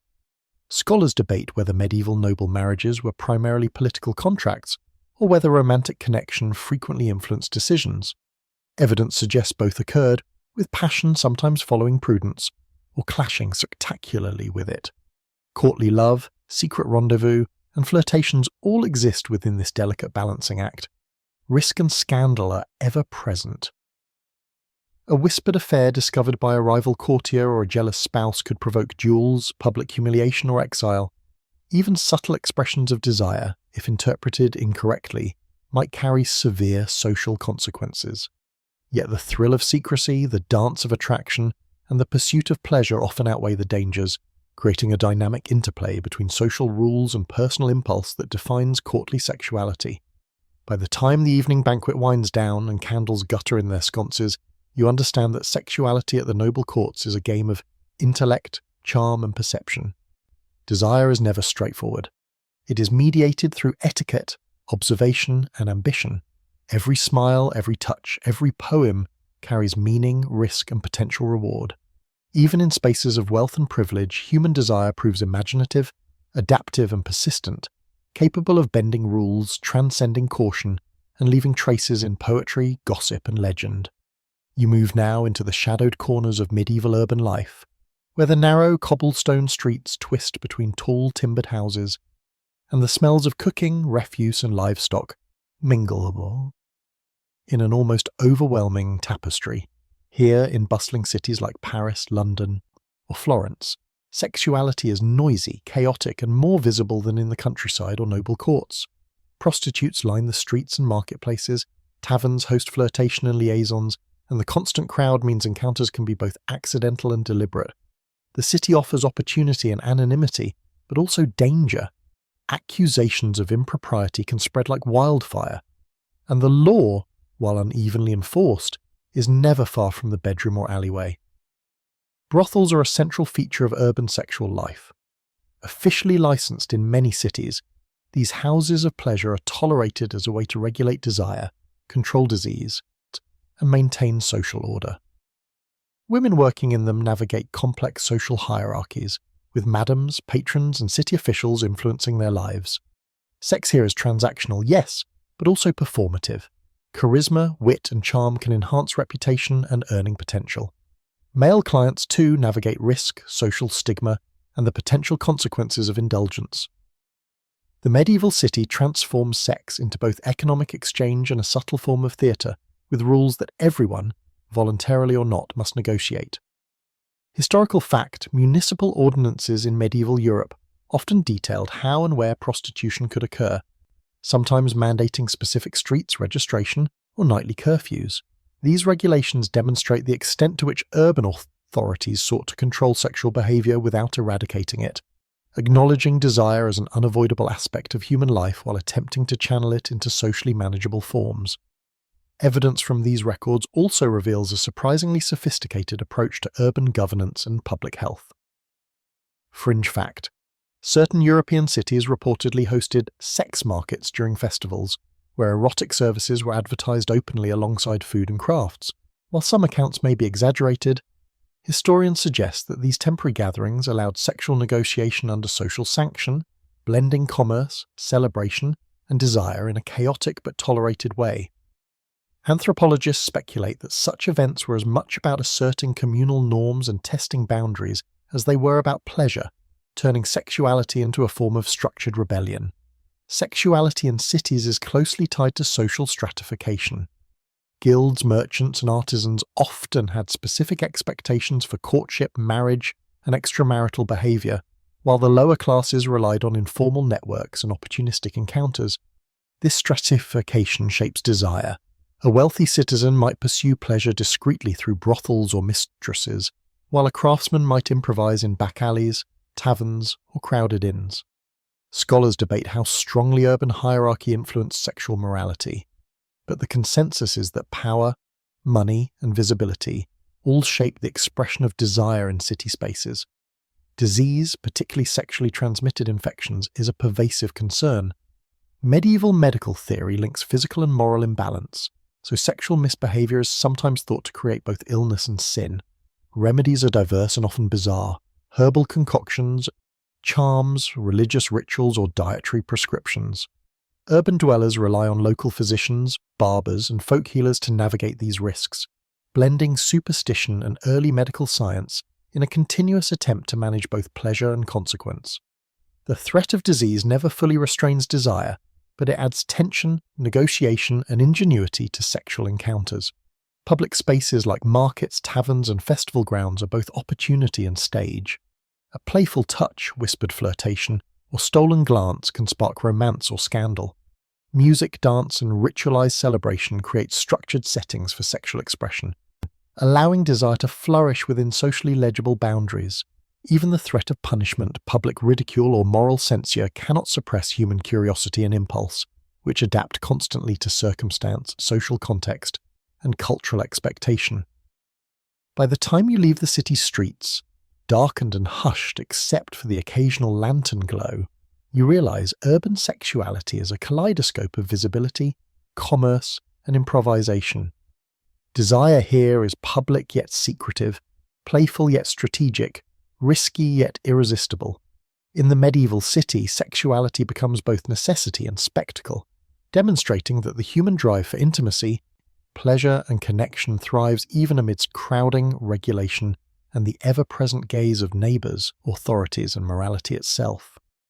Now you step into the world of religious life, where sexuality is officially forbidden but human desire refuses to vanish. Monasteries and convents, cloistered and austere, are intended as spaces of spiritual purity, yet the reality is messier. Monks, nuns, and lay brothers navigate their vows while grappling with the natural urges that persist in every human body. Even the strictest orders must contend with the tension between celibacy and instinct, a friction that has fueled debate, scandal, and occasional innovation throughout the medieval period. The walls of sacred spaces cannot entirely suppress attraction, and the stories that emerge are both revealing and humanizing. Within monasteries, sexual behavior ranges from whispered gossip and subtle temptation to outright transgression. Records include secret pregnancies, clandestine relationships, and the occasional escape from vows. Monks might form alliances or rivalries coloured by desire, while nuns sometimes took lovers among lay visitors or other religious figures. The enforcement of celibacy is uneven, depending on the rigour of the order, the diligence of the abbess or abbot, and the social pressures of local communities. Desire is present, but it is negotiated with secrecy, strategy, and occasional ritual, turning sexuality into both risk and subversive expression. Historical fact: church courts routinely investigated sexual misconduct in monasteries and convents, recording incidents of broken vows, illicit pregnancies, and secret liaisons. Punishments range from penance to expulsion, reflecting both the seriousness with which religious authorities treated celibacy and the persistent reality that human sexuality could not be completely contained. Even within the most sacred spaces, these records offer a window into a tension-filled world where spiritual ideals and corporeal reality intersect. Fringe fact: some convents were rumoured to have love letters hidden in prayer books, where nuns exchanged coded messages with sympathetic outsiders or fellow sisters.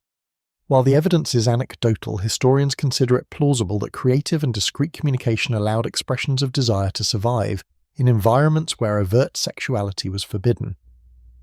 It's a reminder that even within rigid institutional structures, human ingenuity finds a way to preserve intimacy. The theology surrounding celibacy intensifies the tension.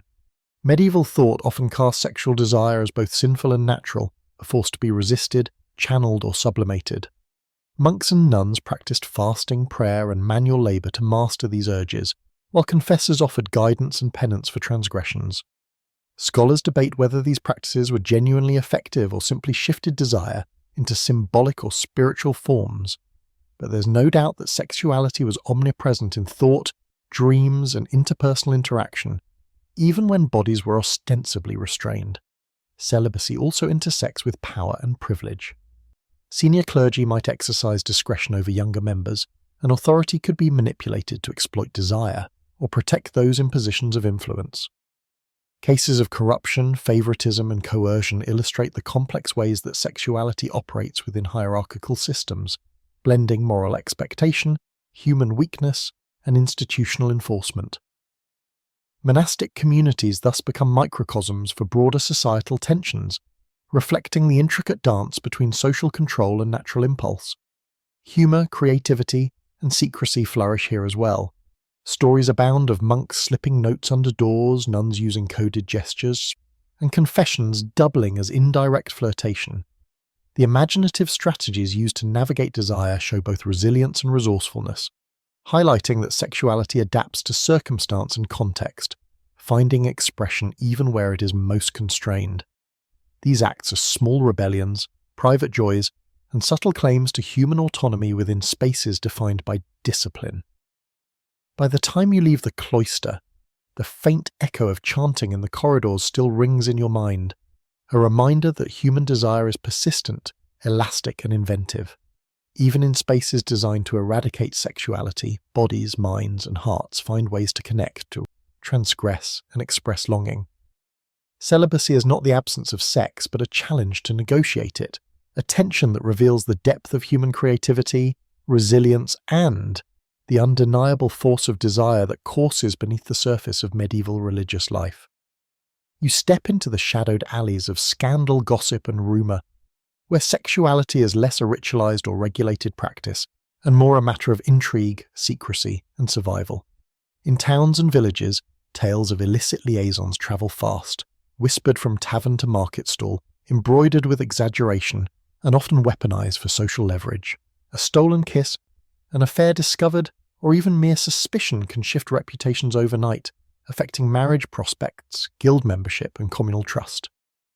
Desire in this context is a high-stakes game where missteps can have tangible, often severe consequences. Court cases, village records, and confessions reveal the murky intersection of gossip, law, and sexual morality.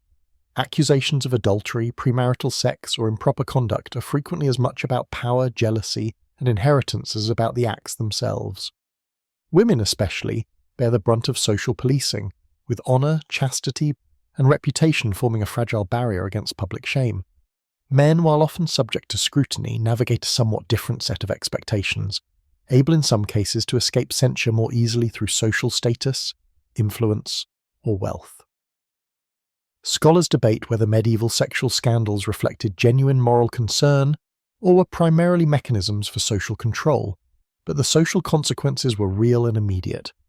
Historical fact: medieval legal records show that adultery and fornication were regularly prosecuted, sometimes with fines, public penance, or corporal punishment. These cases often illustrate not just moral policing but also local power dynamics, as neighbours, spouses, or rivals used sexual transgression as a tool to assert influence, settle disputes, or protect economic interests. This legal infrastructure highlights the interconnectedness of sexuality, morality, and social order. Fringe fact: rumours sometimes included supernatural consequences, such as curses, demonic possession, or divine punishment for those caught in sexual misdeeds. While clearly steeped in superstition, these beliefs reveal the psychological and cultural weight placed on sexuality, showing that even in ordinary villages, sex was imbued with cosmic as well as social significance. People genuinely feared that desire gone unchecked could ripple beyond the human sphere into moral and spiritual catastrophe. Taverns and inns are central to this social theatre of desire and scandal. These spaces serve as neutral grounds for flirtation, negotiation, and experimentation, where anonymous interaction coexists with the risk of exposure. Patrons trade stories, test reputations, and engage in playful, sometimes risky courtship. The physical space of the tavern, dimly lit, crowded, noisy, both enables secrecy and amplifies rumour, creating a unique environment where sexuality is public yet shrouded, termed liberating yet precarious. Sexual desire in villages and towns is also shaped by rhythm and necessity. Seasonal labour, market days, religious festivals, and communal celebrations provide both opportunity and constraint. Young couples steal moments in barns, behind fences, or along forested paths. Flirtations occur during communal labour or dances. These encounters require negotiation, stealth, and ingenuity, highlighting human adaptability and the constant balancing act between pleasure, safety, and social expectations. Humour and cunning are crucial survival tools. Gossip might be deflected with jokes, rumour countered with clever insinuation, and suspicion navigated with charm. Social intelligence becomes as important as sexual skill. Knowing when to act, when to retreat, and how to maintain appearances is essential for avoiding public humiliation or legal consequences. Desire is never simple. It is always entwined with strategy, negotiation, and awareness of both immediate and long-term consequences. By the time you leave the village, hearing the clatter of hooves and the distant laughter from taverns, you realize that sexuality is inseparable from social life. Desire is expressed, constrained, misinterpreted, and celebrated simultaneously, shaping individual behavior and communal norms. Medieval sexual culture is at once human, adaptive, and highly performative, reminding you that intimacy, rumor, and morality are inseparably intertwined in the social fabric of everyday life, and that human longing finds expression even under the constant scrutiny of neighbours, authorities, and fate. You now turn your attention to the intimate, often overlooked world of medieval childhood and adolescence, where sexuality is present but heavily mediated by culture, religion, and family expectations. Growing up in the Middle Ages is a delicate dance between natural curiosity, parental guidance, and societal norms. Children observe the adult world around them, marriages, sexual relationships, flirtation, and scandal, and absorb the lessons it conveys, often imitating behaviours long before they can comprehend the full implications. Adolescents, especially in towns and villages, are expected to navigate their emerging desires cautiously, balancing curiosity with obedience, mischief with discretion, and instinct with the heavy weight of morality. Courtship begins subtly. Young people might exchange glances at church, whisper notes across market stalls, or play innocent games in the fields, all of which can carry sexual undertones depending on context and imagination. Families play a crucial role in guiding these interactions. Arranged marriages, chaperoned meetings, and moral instruction aim to control desire while ensuring social and economic advantage. Yet human curiosity persists, finding expression in private games, playful touches, and secret conversations. Scholars debate whether medieval youth experienced sexual desire similarly to modern adolescents, or whether cultural strictures fundamentally altered their perception. But it's clear that bodily and emotional development created tension regardless of social norms. Historical fact, records from legal courts, letters, and educational treatises indicate that puberty and sexual awareness were recognized even if tightly regulated. For example, noble families often arranged marriages for adolescents, while religious manuals warned of early temptation, suggesting an awareness of the emerging sexuality of young people. The legal and moral frameworks in place aimed both to protect and to control, reflecting societal concerns about inheritance, family honour, and spiritual well-being. Fringe fact: some medieval pedagogical texts included advice for warding off youthful lust through bizarre methods, such as placing rings of herbs under pillows, wearing charms, or consuming unusual concoctions believed to suppress sexual desire. While these practices seem eccentric today, they reveal the lengths to which adults attempted to guide or curb natural impulses, blending superstition, folk remedies, and moral instruction into the education of adolescents. It's a reminder that even science and medicine of the time were inseparable from cultural beliefs. Adolescence in monastic or convent settings is particularly fraught. Young boys and girls entering religious life face vows of celibacy while simultaneously navigating puberty, curiosity, and social dynamics with peers. Desire often manifests in subtle forms: whispered jokes, fleeting touches, or shared confessions, all of which must be suppressed or redirected into spiritual devotion. Religious mentors emphasize discipline, prayer, and labor, yet scholars debate the efficacy of these measures and the psychological impact on children whose natural impulses are systematically restrained. These tensions highlight both the resilience of desire and the adaptability of social structures into channeling it. In villages and towns, peer influence shapes sexual awareness as well. Games, festivals, and communal labor provide moments for experimentation, observation, and social learning. Adolescents imitate adult courtship rituals, test boundaries, and negotiate social hierarchies, all while under the watchful eye of parents, elders, and neighbours. These formative experiences teach both the pleasures and dangers of desire, embedding lessons about secrecy, reputation, and strategy that persist into adulthood. The interplay of observation, imitation, and rule-following creates a rich, often conflicting educational environment for sexual development. By the time you leave the imagined playgrounds, festival grounds, and early marriages, you understand that adolescence in the Middle Ages is a period of negotiation between natural desire and social expectation. Curiosity is innate, but expression is heavily mediated, leading to a complex web of secrecy, playfulness, and moral instruction. Desire is always present, sometimes mischievous, occasionally transgressive, and often redirected, demonstrating that human sexuality is neither absent nor simple, even in its earliest stages.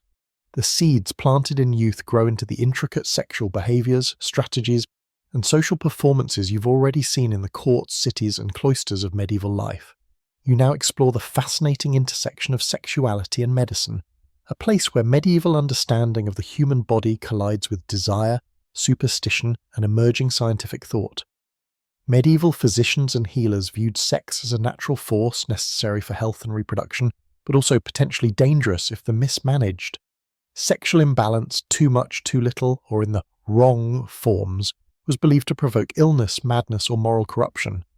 The human body was understood through the lens of humours: blood, phlegm, black bile and yellow bile, and sexual activity could shift these internal fluids, affecting temperament, fertility, and overall well-being.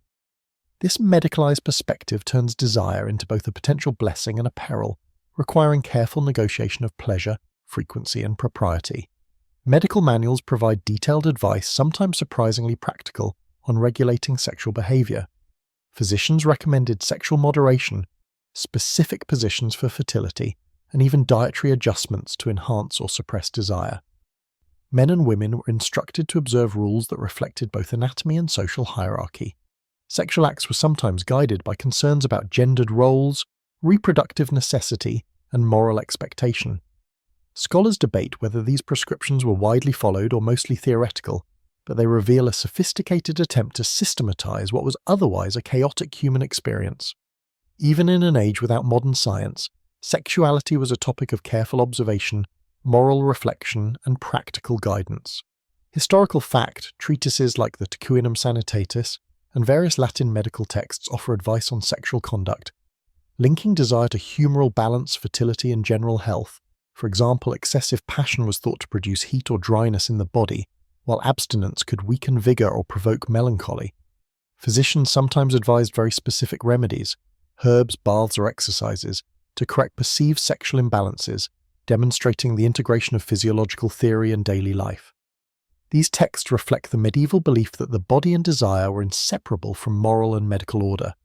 Fringe fact: some medieval remedies for excessive sexual desire included bizarre prescriptions such as wearing animal skins, ingesting certain minerals, or even sitting on cold stones to cool the humours. While these methods seem eccentric, they reveal a creative, experimental approach to sexuality and medicine, blending observation, superstition, and trial and error problem-solving. It also highlights how seriously adults took the regulation of desire, willing to try almost anything to maintain bodily and moral equilibrium. Medical perspectives also influenced attitudes toward contraception, pregnancy, and abortion. While officially condemned by the Church, various herbs, charms, and rituals were used to prevent conception or terminate unwanted pregnancies. Scholars debate the efficacy of these measures, but they demonstrate an awareness of sexual consequences and the lengths to which people went to exert control over reproduction. Knowledge about the body, sexuality, and fertility was therefore a mix of practical observation, folk wisdom, and moral concern, reflecting both human ingenuity and cultural anxiety. Sexual health was deeply gendered. Women's bodies were particularly scrutinized, linked to reproduction, morality, and vulnerability to illness. Men's sexuality was monitored for vigor, control, and marital responsibility. Sexual excess or deficiency could be pathologized, providing a language to understand and regulate desire. Humor theory, social norms, and medical advice intertwined, producing a complex system in which pleasure, morality, and bodily function were inseparable. This integration underscores how deeply medieval thought linked human desire to societal and physiological frameworks, treating sex not merely as a private act, but as a crucial element of personal and communal health. By the time you close the pages of dusty medical treatises and step away from the apothecary's cluttered shelves, you realize that medieval medicine does not just reveal ignorance. It shows a society attempting to make sense of desire, balancing pleasure, morality, and bodily integrity. Sex is neither wholly forbidden nor unregulated. It is observed, theorized, and negotiated in terms of health, risk, and human nature.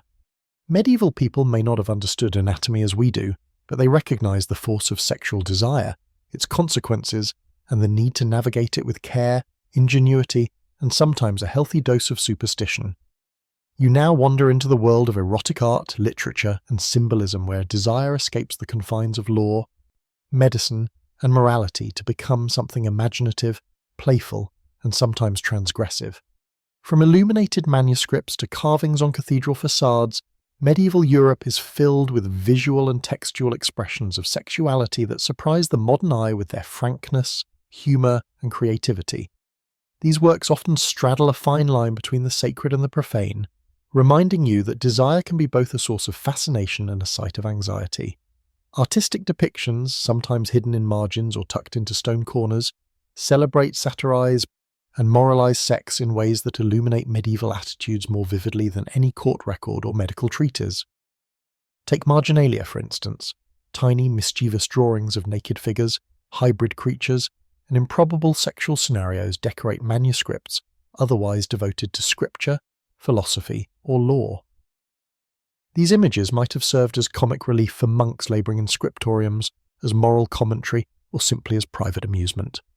You can almost hear the suppressed laughter of scribes imagining of a dancing imp or a contorted couple sneaking their desires into the margins of holiness. The ambiguity of intent fuels scholarly debate. Were these subversive expressions of suppressed desire didactic tools or purely whimsical entertainment? Perhaps all three at once, reflecting the multifaceted ways humans engage with sexuality. Historical fact: sexual motifs appear on some of the most sacred buildings, like Gothic cathedrals, in gargoyles and corbels depicting couples, mythical beasts, or eroticized human forms. Scholars have suggested that these images served multiple purposes: to warn against sin, to entertain, to moralize, or to connect the divine with the human experience of desire. Regardless of interpretation, the evidence underscores that sex and sexuality were culturally visible and symbolically potent even in the most sacred spaces. Fringe fact: some medieval texts and art included fantastical sexual creatures, mermaids, satyrs, or hybrid beasts, engaging in erotic acts. While clearly imaginative, these creations reflect cultural anxieties about boundaries, morality, and the body, allowing desire to be explored indirectly through allegory, fantasy, or humour. They demonstrate the human impulse to encode sexual curiosity in imaginative forms, preserving both amusement and caution in one visual or textual package. You might even suspect that these fantastical images were the medieval equivalent of memes, playful, irreverent, and slightly scandalous. Erotic literature similarly blends instruction, morality, and titillation. Manuals on courtly love, love poetry, and romance often explore desire with wit and subtlety, sometimes veiling sexual content beneath layers of metaphor, allegory, and social commentary. The tension between the idealized forms of affection and the raw impulses of human bodies is a recurring theme, reflecting both aspiration and anxiety. Medieval audiences were attuned to nuance, able to read between the lines and appreciate humor, moral lessons, and sexual suggestion simultaneously. These works remind you that sexuality is as much a matter of the imagination and narrative as of physical experience. Beyond entertainment, erotic symbolism plays a moral and didactic role. Many images and stories use exaggeration or absurdity to warn against sexual excess, adultery, or moral transgression. Yet the same depictions can delight, amuse, and arouse curiosity, revealing a paradox. Sexuality is dangerous, regulated, and sacred, but also endlessly fascinating, negotiable, and creative. Medieval culture navigates this paradox through art, literature, and humour, demonstrating a deep engagement with the complexities of desire, pleasure, and societal expectation. By the time you close a manuscript or glance up at the carved gargoyles, you sense that medieval sexuality thrives in the liminal spaces, between sacred and profane, serious and playful, moral instruction and personal curiosity. Desire leaves traces in stone, ink, and imagination, testifying to a human impulse that refuses to be entirely constrained, censored, or hidden. The erotic imagination becomes a private theatre of exploration, offering insight into the ingenuity, humour, and sometimes rebellious spirit that permeates medieval sexual culture, and reminding you that behind every moralistic rule there is a world of creativity, pleasure, and sly defiance. You reach the final stretches of this journey, where you confront the intricate, often paradoxical relationship between power, sex, and society in the Middle Ages. Here, sexuality is no longer a private or domestic matter alone. It becomes a tool, a weapon, and sometimes a spectacle that shapes politics, hierarchy, and influence. Kings, nobles, and clerics wield sexual control to consolidate power, enforce loyalty, or manipulate alliances, while ordinary people navigate the same desires within far stricter boundaries of reputation and survival. Desire in this context is inseparable from authority. Who can touch whom, marry whom, or even look at whom often has implications far beyond the bedroom. Courts, castles, and papal chambers are rife with stories of illicit love affairs, arranged marriages, and political liaisons that use sex as currency. Mistresses and courtesans are not simply lovers, they can be confidants, influencers, and sources of intelligence. On the flip side, scandals can topple careers, destabilize marriages, and even trigger wars. Scholars debate the extent to which sexual alliances shaped historical outcomes, but evidence from letters, chronicles, and court records suggests that the sexual dynamics of elites were never purely private. Sex is power, and power is sex, and navigating both requires cunning timing and a careful reading of social nuance. Historical fact: monarchs and high-ranking nobles sometimes engaged in public or semi-public sexual relationships to assert dominance, reward loyalty, or secure dynastic goals. For instance, documented affairs and the careful orchestration of courtly love traditions were instrumental in forging alliances, reinforcing hierarchies, or punishing rivals. These strategies reflect the inextricable connection between intimacy, politics, and social structure in medieval life. Fringe fact: some rulers believed in mystical or supernatural dimensions of sexual influence, employing charms, rituals, or symbolic gestures to enhance virility, protect heirs, or curse enemies. While obviously unconventional by modern standards, these practices underline a recurring medieval theme. Sexuality is not only physical or social, but potentially cosmic in its effects, capable of influencing destiny itself. The line between desire, magic, and power is fluid, revealing a culture that imbued sex with extraordinary significance. Meanwhile, ordinary people experience sexual power on a smaller but no less impactful scale. Marriages, dower arrangements, and community norms regulate behavior, while gossip, peer pressure, and rumor function as tools for enforcing boundaries. Sexual transgression, when exposed, can become a weapon in local disputes or social maneuvering, demonstrating that even outside courts and castles, desire intersects with power and influence. The balance between pleasure, ambition, and survival is delicate, highlighting the pervasiveness of social negotiation in every aspect of sexual life. By the time you step back from the courts, castles, and cottages of the medieval world, you understand that sex is never merely an act. It is an arena where morality, desire, strategy, and social structure collide. From taverns to cathedrals, from bedrooms to battlefields, sexuality shapes human interaction, identity, and history itself. Medieval sexual culture is at once restrictive, imaginative, humorous, and deeply human, revealing the ways people navigate instinct, emotion, and expectation in pursuit of intimacy, pleasure, and influence. And now, having traversed centuries of curiosity, scandal, instruction, and imagination, you see that sex in the Middle Ages was always more than it seemed. A mirror of society, a test of ingenuity, and a subtle, sometimes dangerous force shaping every corner of human life.